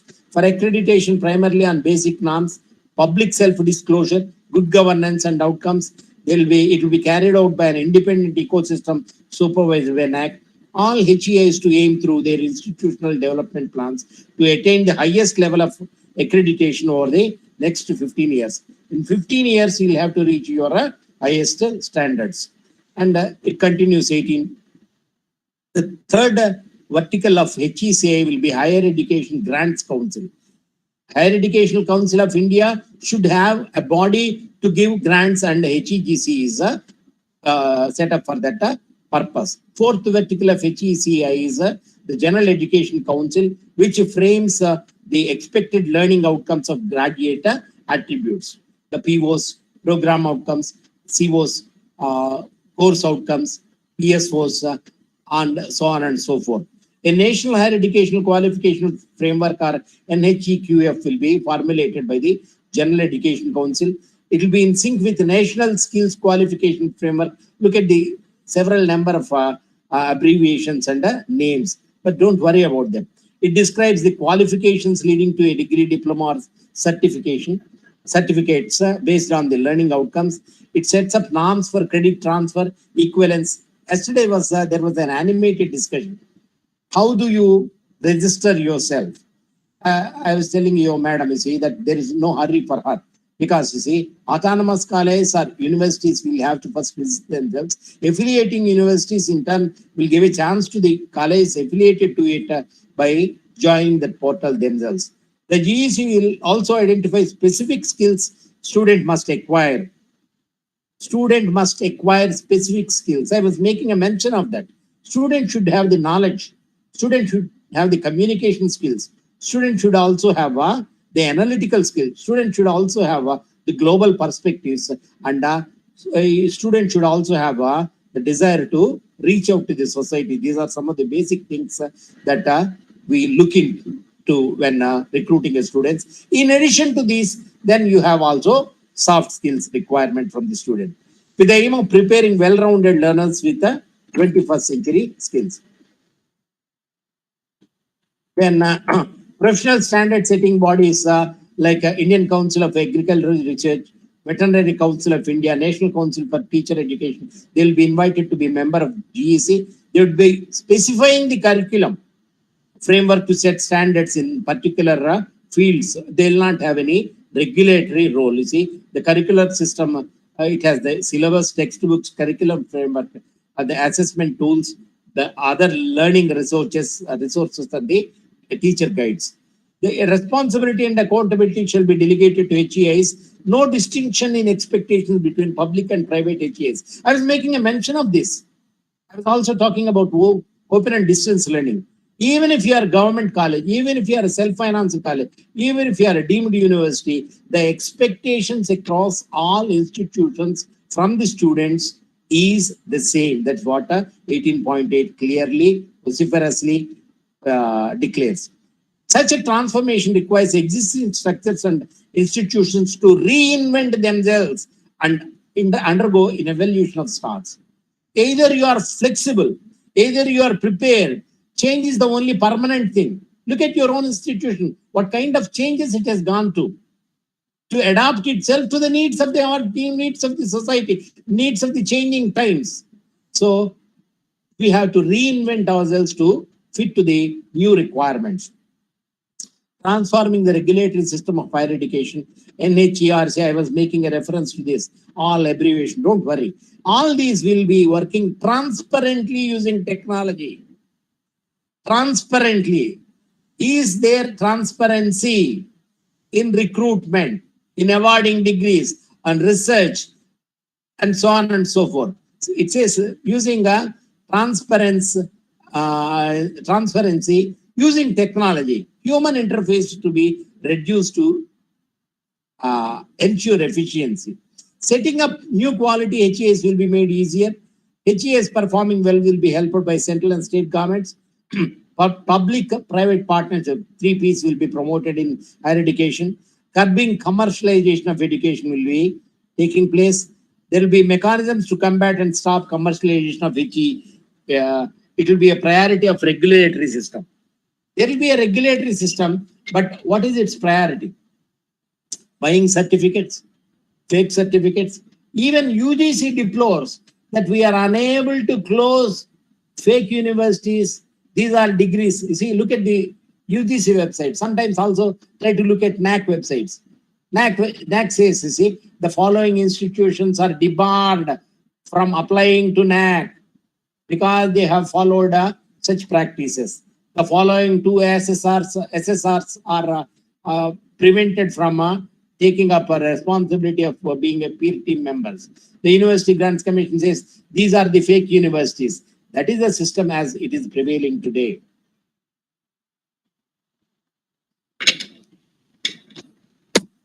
Sorry. Transforming the regulatory system of higher education. There will be I said, you see, public-private partnership, 3Ps, all HEIs, public and private, treated on par, encouragement for private philanthropic effort.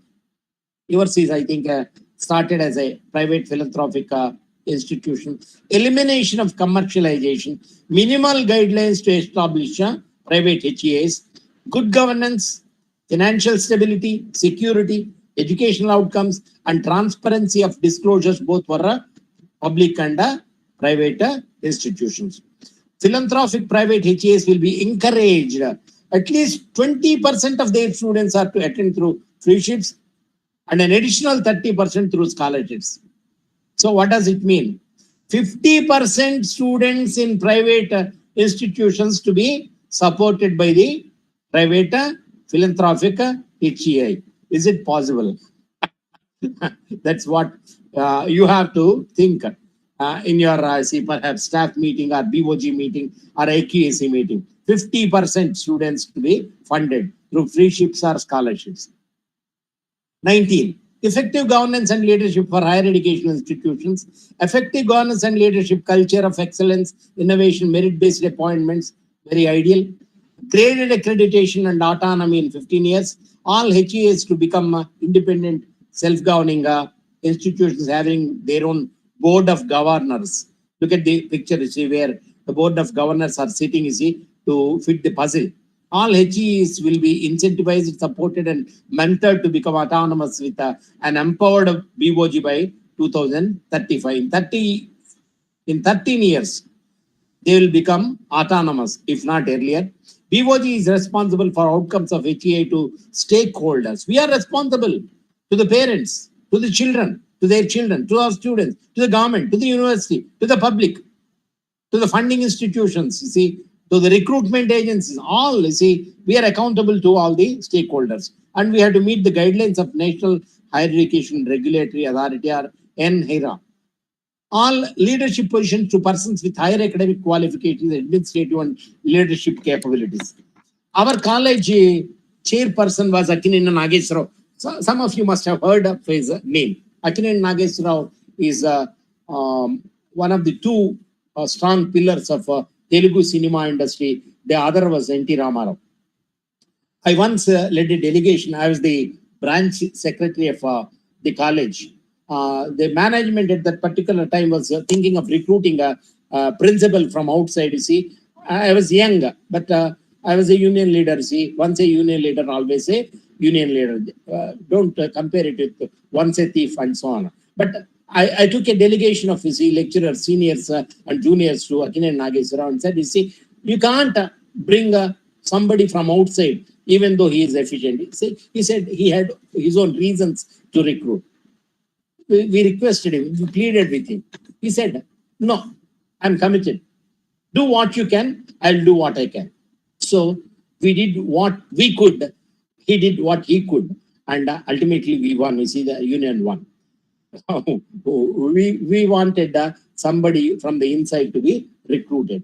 All leadership positions to persons with high academic qualifications, administrative and leadership capabilities. Their selection by Board of Governors through a rigorous, impartial, merit-based, I think you have to underline, and competency-based processes. If there is some problem, always remember 19.4.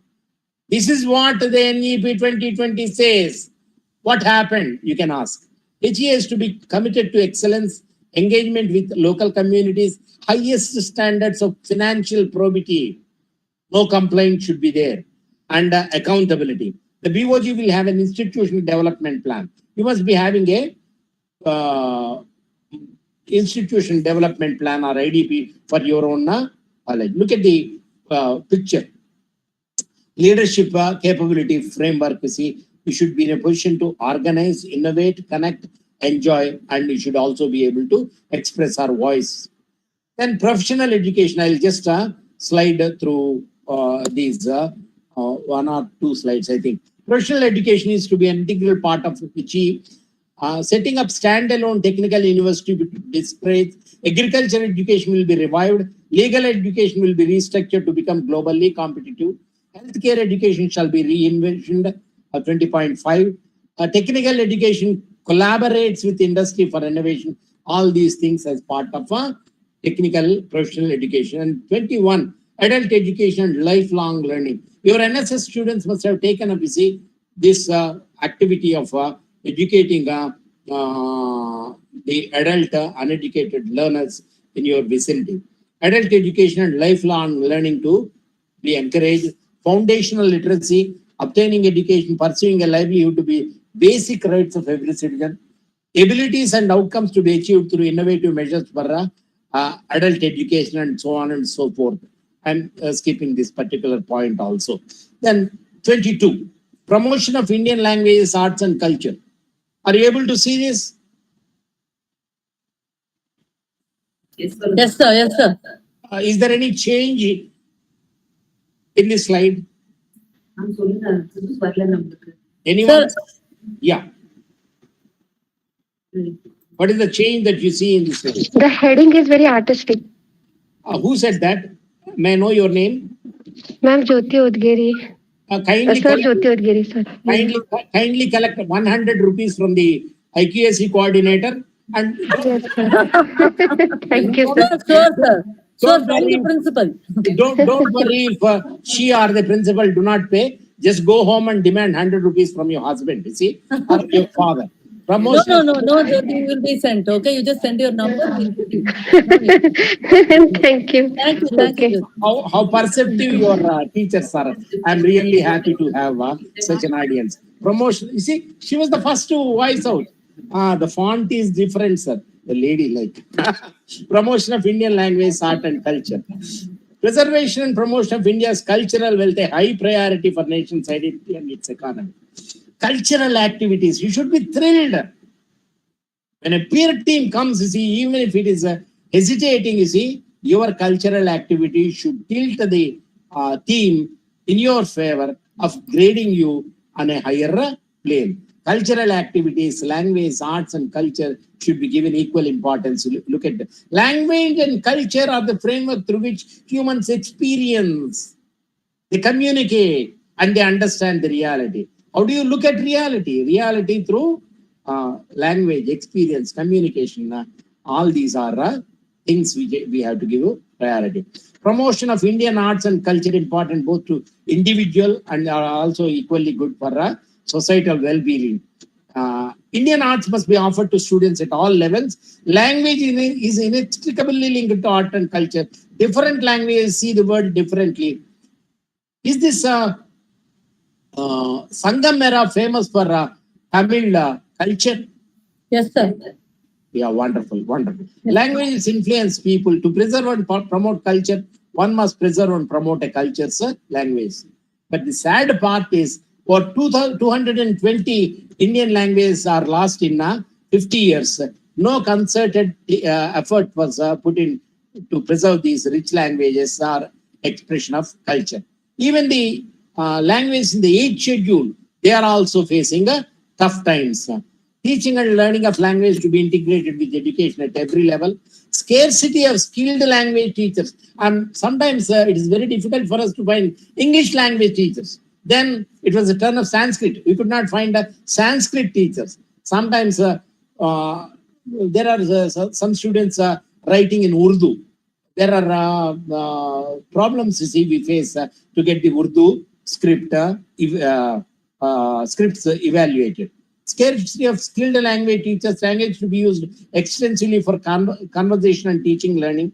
Teaching to be in home or local language and conducting experiential language learning. And I'm just thrilled when your madam, you see, made a mention of that experiential learning in her presentation about the college.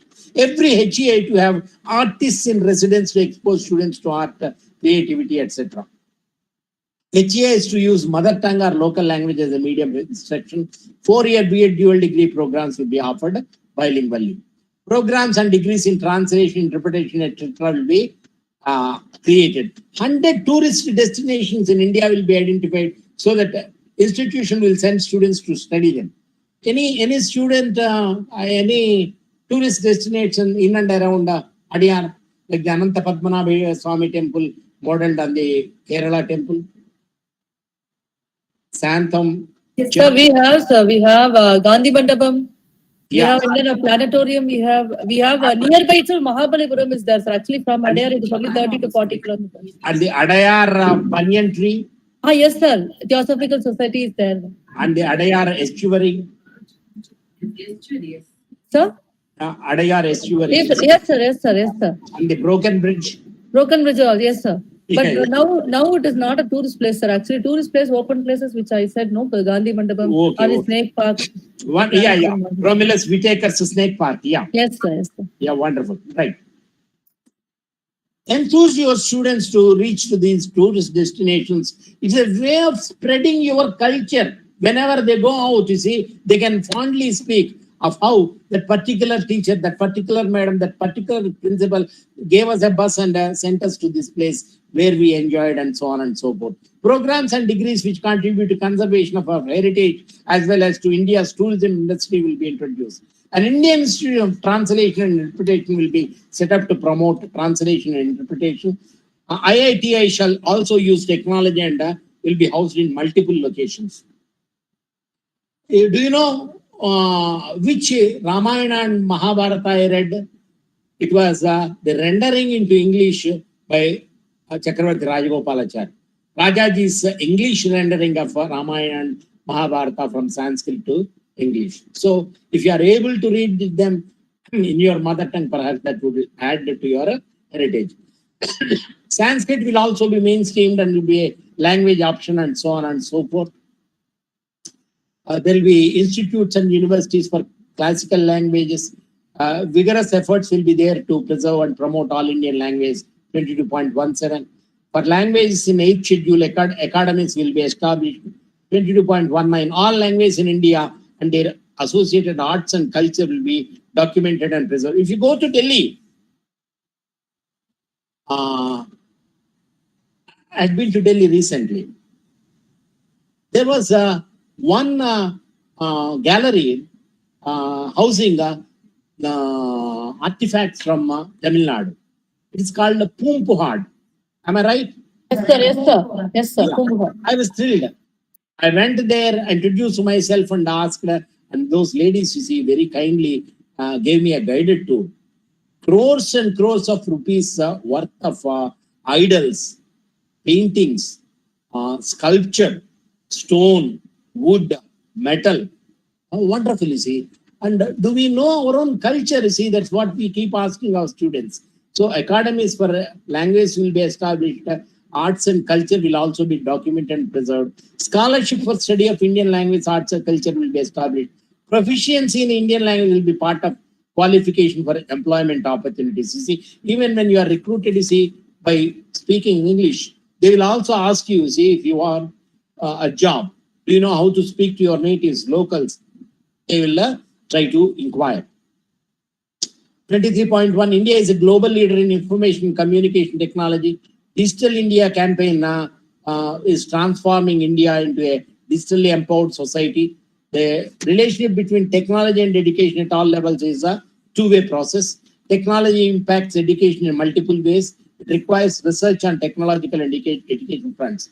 Use and integration of technology will be supported and adopted as per this NEP 2020. An autonomous body, National Education Technology Forum, NETF, will be created to provide a platform for exchange of ideas and use of technology. It will have the following functions. Then coming to 23.7. Also look at 23.6. An educational software will be developed and made available for students and teachers. Teaching learning e-content will be developed in all regional languages and will be uploaded on the Diksha UGC and such other platforms, and will include ratings and reviews by users. Attention need to be paid to emerging disruptive technologies.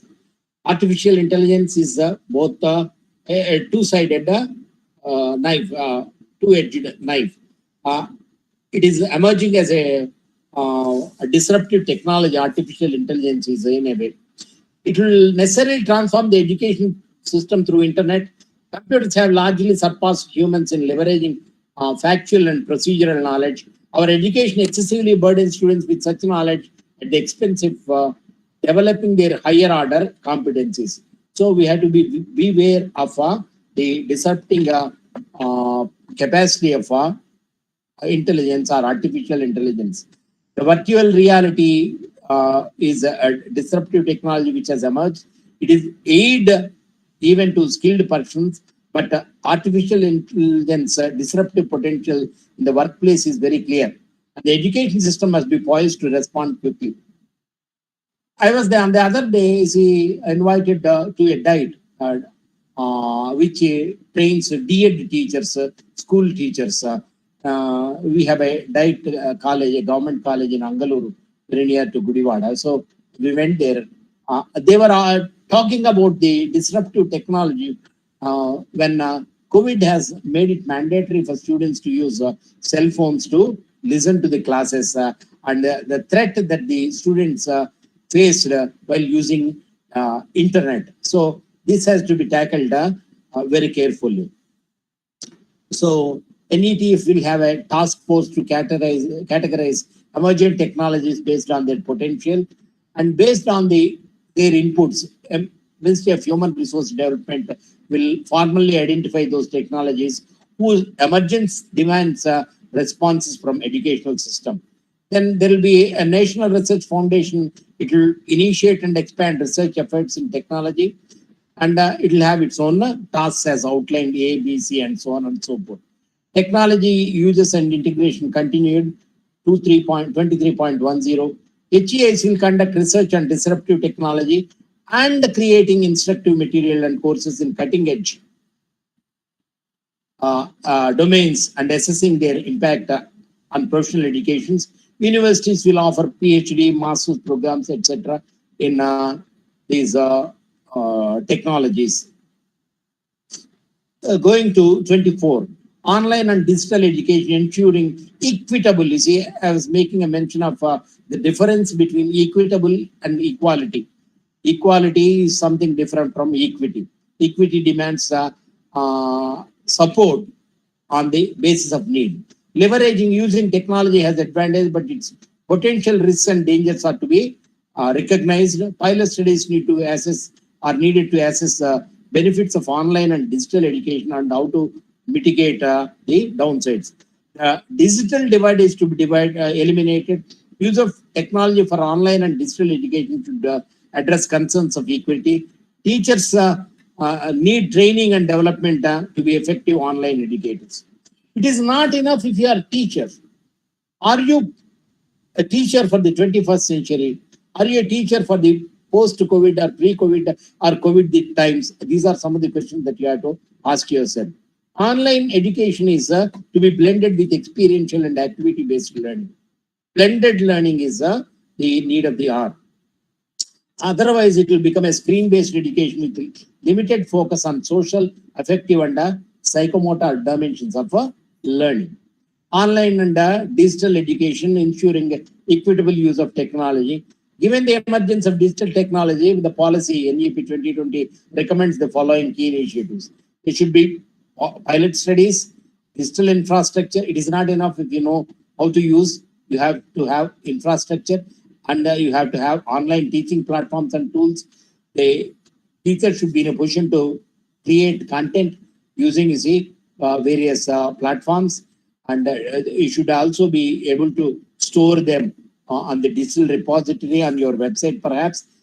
Addressing the digital divide, virtual labs dissections are bygone of methods of a bygone era. Virtual labs have come into place. Training and incentives for teachers who wish to take part in this new technology, and online assessment and examinations like GRE, TOEFL. You should also be able to test your students on those modes. Blended modes of learning offline and online. Laying down standards. Yeah, this is much more important. The yardstick for assessing a student and his standard should also be clearly spelled out.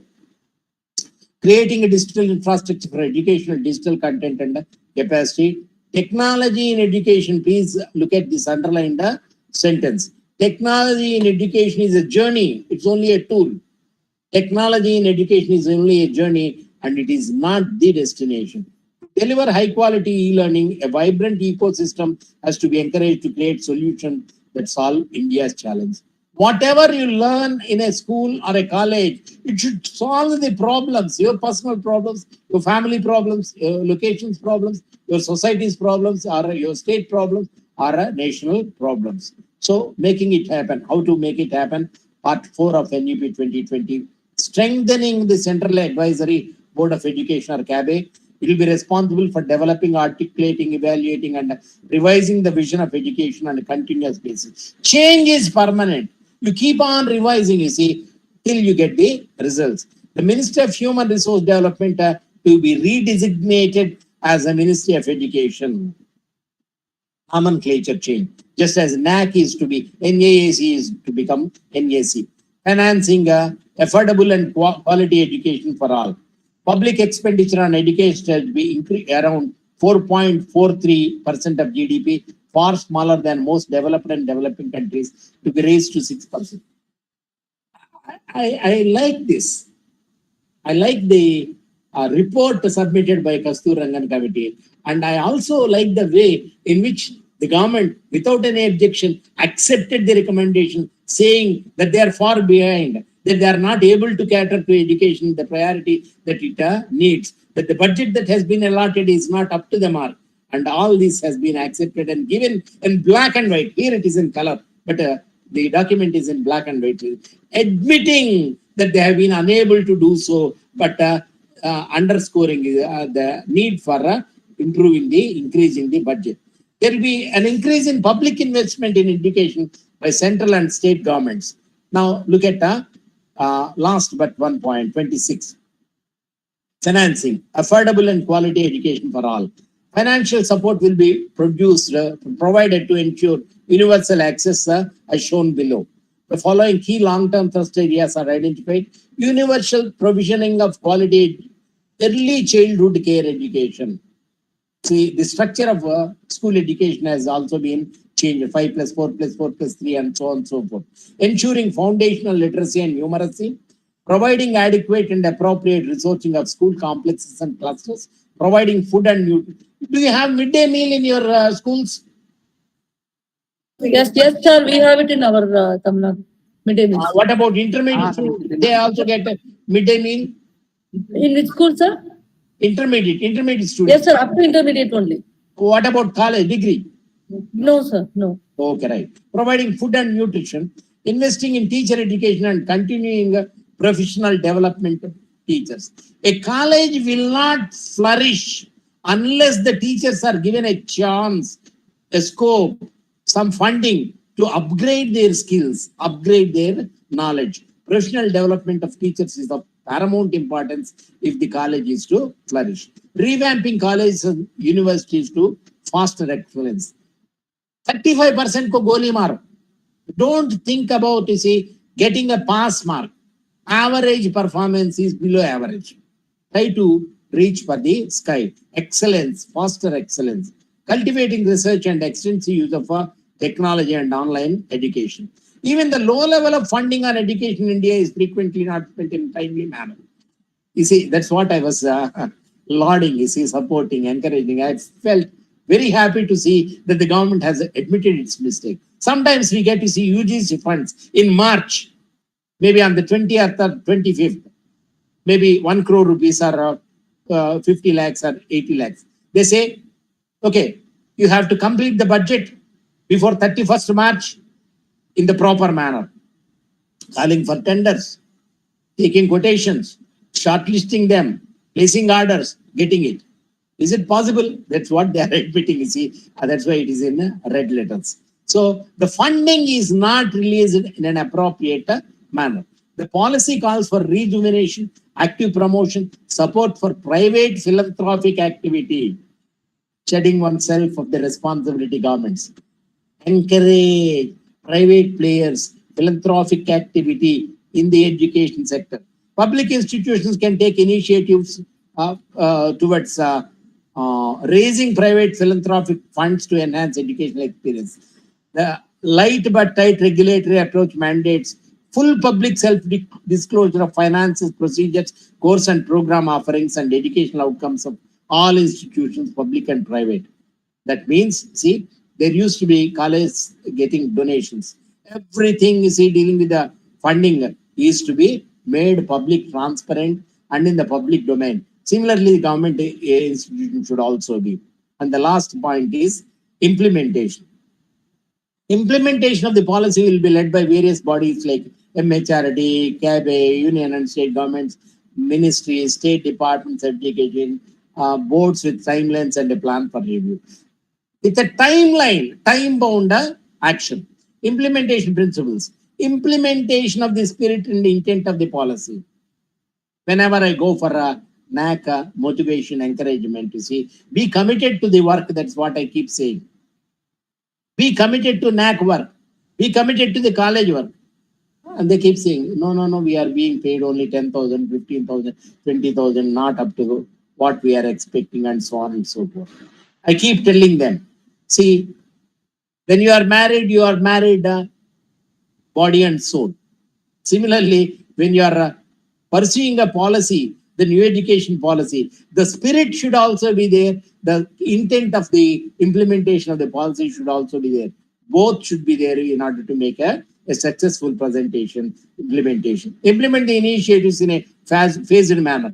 Don't build the second floor first and the foundation later. So in a phased sequential manner, prioritization ensuring optimal sequencing, comprehensiveness in implementation, total structure to be viewed. Education is a concurrent subject. They agree. It is under the domain of state as well as the center, and collaboration is required between the state and center. And timely infusion of requisite resources. It is not enough if you pump, say, one tank full of water into the field when it is almost dying. Timely infusion of water is required. Similarly, timely infusion of funds is required for supporting higher education. And human and infrastructural, the resources should be infused in a time-bound manner, whether they are human, whether they are infrastructural, or whether they are financial. And the last, the much awaited, you see, perhaps slide, implementation. A careful analysis and review of the linkages between multiple parallel implementation steps will be necessary. The report, about 65 pages, covering 27 points, says you have to look at the link between parallel measures, steps to be reviewed, and it is to go through this process in a necessary manner. And then subject-wise implementation committees of experts in cooperation and consultation and with other relevant ministries will be set up at the central level and the state level to develop detailed implementation plans for each aspect of this, and reviews will be shared with the CABE. Well, this is my PPT. I have tried to reduce it to this 64 page document dealing with higher education into 64 slides. The 27 pages higher education recommendations have been reduced to 64 slides. If you have any questions, you must be having. I'm here to answer. Thank you, sir. Excellent session with very clear information. Now the floor is open for question and answer session. Participants, kindly unmute your mic and ask the questions. Good afternoon, sir. Yeah. Madam, go ahead. And kindly Yeah, I'm Aparna Rajans from St. Joseph's College, Hyderabad. Are you able to see me? Yes. Okay, right. I'm unable Yeah. to see myself. So my question is how to implement languages, second language teaching in view of the new education policy. What is the scope for Aparna, second ma'am. language teaching? Aparna, ma'am, once again, you can just unmute your video also so that he can see you. If you just unmute your video. Can you see me? Yes, I can see you, sir. I would also love to see you, ma'am. Thank you so much, sir. Yeah, I'm Aparna from Hyderabad. I'm the head of the Department of Second Languages, St. Joseph's Degree and PG College, Hyderabad. My question to you, sir, is what is the scope of second language teaching and learning in view of the new education policy? NEP gives emphasis, you see, it makes stress on imparting second language also. As per the curriculum framework, as per LOCF, as per CBCS, as per your university norms, never did the NEP 2020 say second language teaching is to be relegated to a secondary position. No, they have their own support for second language teaching. You see, I was making a mention of how in Andhra, all the colleges are forced to adopt only English medium. But luckily in Telangana, it's not there. Ask your IQAC coordinator, Srilata, to address any focused question on that, Madam Aparna. Yes, thank you, sir. You're welcome.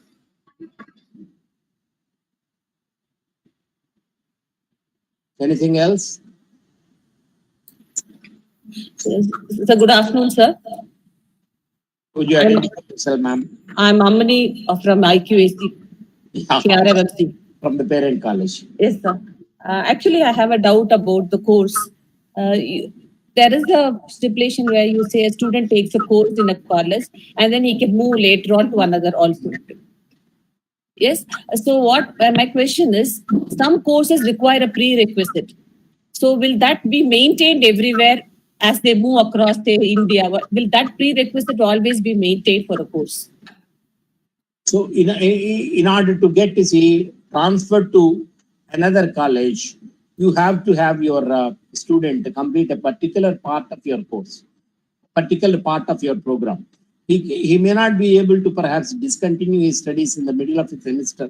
He'll have to complete that semester or that particular year in order to get your I was making a reference to it in ABC yesterday, Academic Bank of Credits. He will have to get his requirement completed, you see, in that particular college, following the college pattern and the university affiliation pattern. And to carry this weightage that he gained here to another place, another state, another university.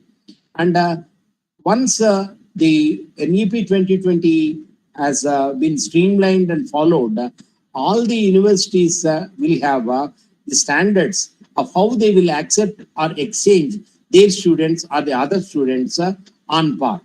Just as our degrees, our diplomas are accepted abroad under this pact. Similarly, students pursuing say education in your college, a particular time has to be spent, and he has to or she has to complete that particular period, maybe a semester, maybe 2 semesters, ideally at least 1 year, and then he'll have to deposit, you see, that as part of the university, he has to deposit that in the Academic Bank of Credit, and then perhaps he can pursue it elsewhere, same year or the next year or 2 years later. See, the modalities are in the pipeline. They're coming, madam, but there's always the possibility of doing it. Thank you, sir. I have another question also. Yes. Yeah. Anyone else? Do you have a teaching staff union or faculty union? No, sir. Right, wonderful. Sir, you earlier you mentioned, sir, that is under university, not more than 300 colleges can be there. Yeah. So what happens if a university has more than 300? What criteria will be employed? In each district, you see, new universities will come, new colleges will come. Gross enrollment ratio to be increased from the existing perhaps 29%, 26% to 50%. What do you think is going to happen? Many universities will come. Most of you will go to the universities. You will be trying to get qualification, a PhD with several publications, trying to jump the boat and get into the bandwagon of a new university being set up. You will become university professors. So lots of changes are going to come, madam. So you will go. Several colleges will be set up. So Thank you. if you want to cut the limit, saying only 300 colleges affiliated to university, unless you have another university in the vicinity, you cannot do so. So that will take place, madam. Yes, sir. Sir, But be prepared. You see, don't think new university is coming. I think I'll now register myself for a PhD. Don't think like that. See, try to enroll yourselves into all the certifications that are required to be recruited as a university staff members. Yes, ma'am. Thank you, sir. Sir, another question from myself. Actually, we have a credit system where every course has an instructional hour and credits. But when but the degrees are given or the class is given only based on the marks, the percentage scored by them. Now, when the credit system comes, will it be followed throughout a similar pattern of, say, IITs have a CGPA? Do you think that format will come throughout for all the universities and colleges? It has to be. It has to be. It has to be. CGPA has to be followed, you see, throughout. Otherwise, you see, it will be a disservice, you see, injustice to students. If you follow CGPA and some other college doesn't follow it, you see, it will not be judging the students on the same yardstick. And last, one final question from me, sir.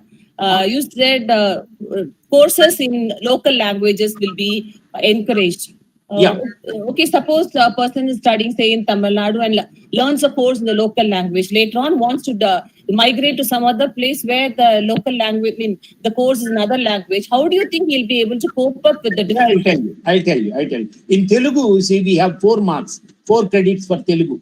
Say, for Tamil, you have 4 credits. Suppose he goes to Punjab, where the local language is Punjabi and 4 credits for Punjabi. It is not the question whether he has followed Telugu or Tamil or Punjabi. For the vernacular which he chose as part of semester 1 to 4, what are the marks that have been allotted to him? That will be taken into consideration even if the student has been transferred from one place to another, even though the local language has not been followed by him at the end of his at the end of the time when he is going to receive his degree. So whatever he has pursued as part of the college, as part of the university in which he was enrolled initially will be taken into consideration.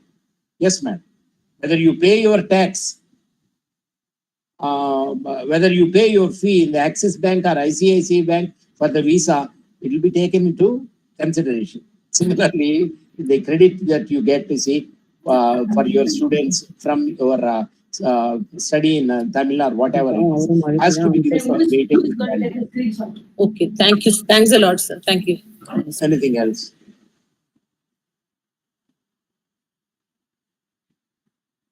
I think, see, there are no questions, but I have my own questions. Nobody asked about funding. What about self-financed colleges? When the government is thinking of starting so many clusters, so many universities, why don't you change the existing KRMM college into a cluster university? Take over the staff. If the management is willing to give the premises, you see, make it a university in the KRMMC university. Fund the establishment. Why don't you ask that kind of question? You see, Tamil Nadu was a militant organization for teachers movement. Parthasarathi is there for the retired college teachers. I am also a retired college teacher and a union leader. So you have to ask these questions. You have to ask yourselves. You have to ask your teachers' unions. See, sorry to say this, but I have to admit one thing. When a powerful lady chief minister from Tamil Nadu tried to impose sanctions on the press, I was the secretary of a state college teachers union. We went on a rally from Sundaraya Vignan Bhavan in Hyderabad, RTC Crossroads to Indira Park in Hyderabad, wearing black badges, saying that the freedom of press should not be curtailed. That is how we fought. Even before, you see, in Tamil Nadu, you see, a union took it up, we took it up in Andhra. That's a different thing, you see. But what I am saying is, Ask yourself, ask your universities, ask your government, ask this the present people-friendly chief minister ruling your state to kindly look into this issue. NEP 2020, several self-financed colleges are there, eminent staff, wonderful students, excellent outcomes. We have been doing, you see, wonderfully well. Why don't you, whenever you think of changing the existing pattern, why don't you think about absorbing the staff, recruit them properly, look at their qualifications, conduct interviews, give additional training if possible. Why not ask that? See, if I were to be given a chance to listen to a lecture like this, perhaps I would definitely ask such question. There were days, you see, when we had meetings with the government and the ministers in J Black in Secretariat in the United Andhra, when the principal secretary for higher education, an IAS officer who became chief secretary later, Mr. Sudhir, we were having a discussion, and while he was about to complete, I interfered and stopped his mic and started saying, he pleaded, "Sir, would you mind permitting me to complete what I wish to say? Then you can raise your objection." That's what he said. I apologize. Sorry, sir, I said, and I raised my question later. I don't boast, but I say that should be the temperament of a teacher. Every teacher is a leader. Every teacher need not necessarily be a designated union leader, but you have to ask, not just for yourself, for the institution, for the locale, for the development of the institution, for the development of the locality, and for implementation of NEP 2020. When you make a representation, ask yourself,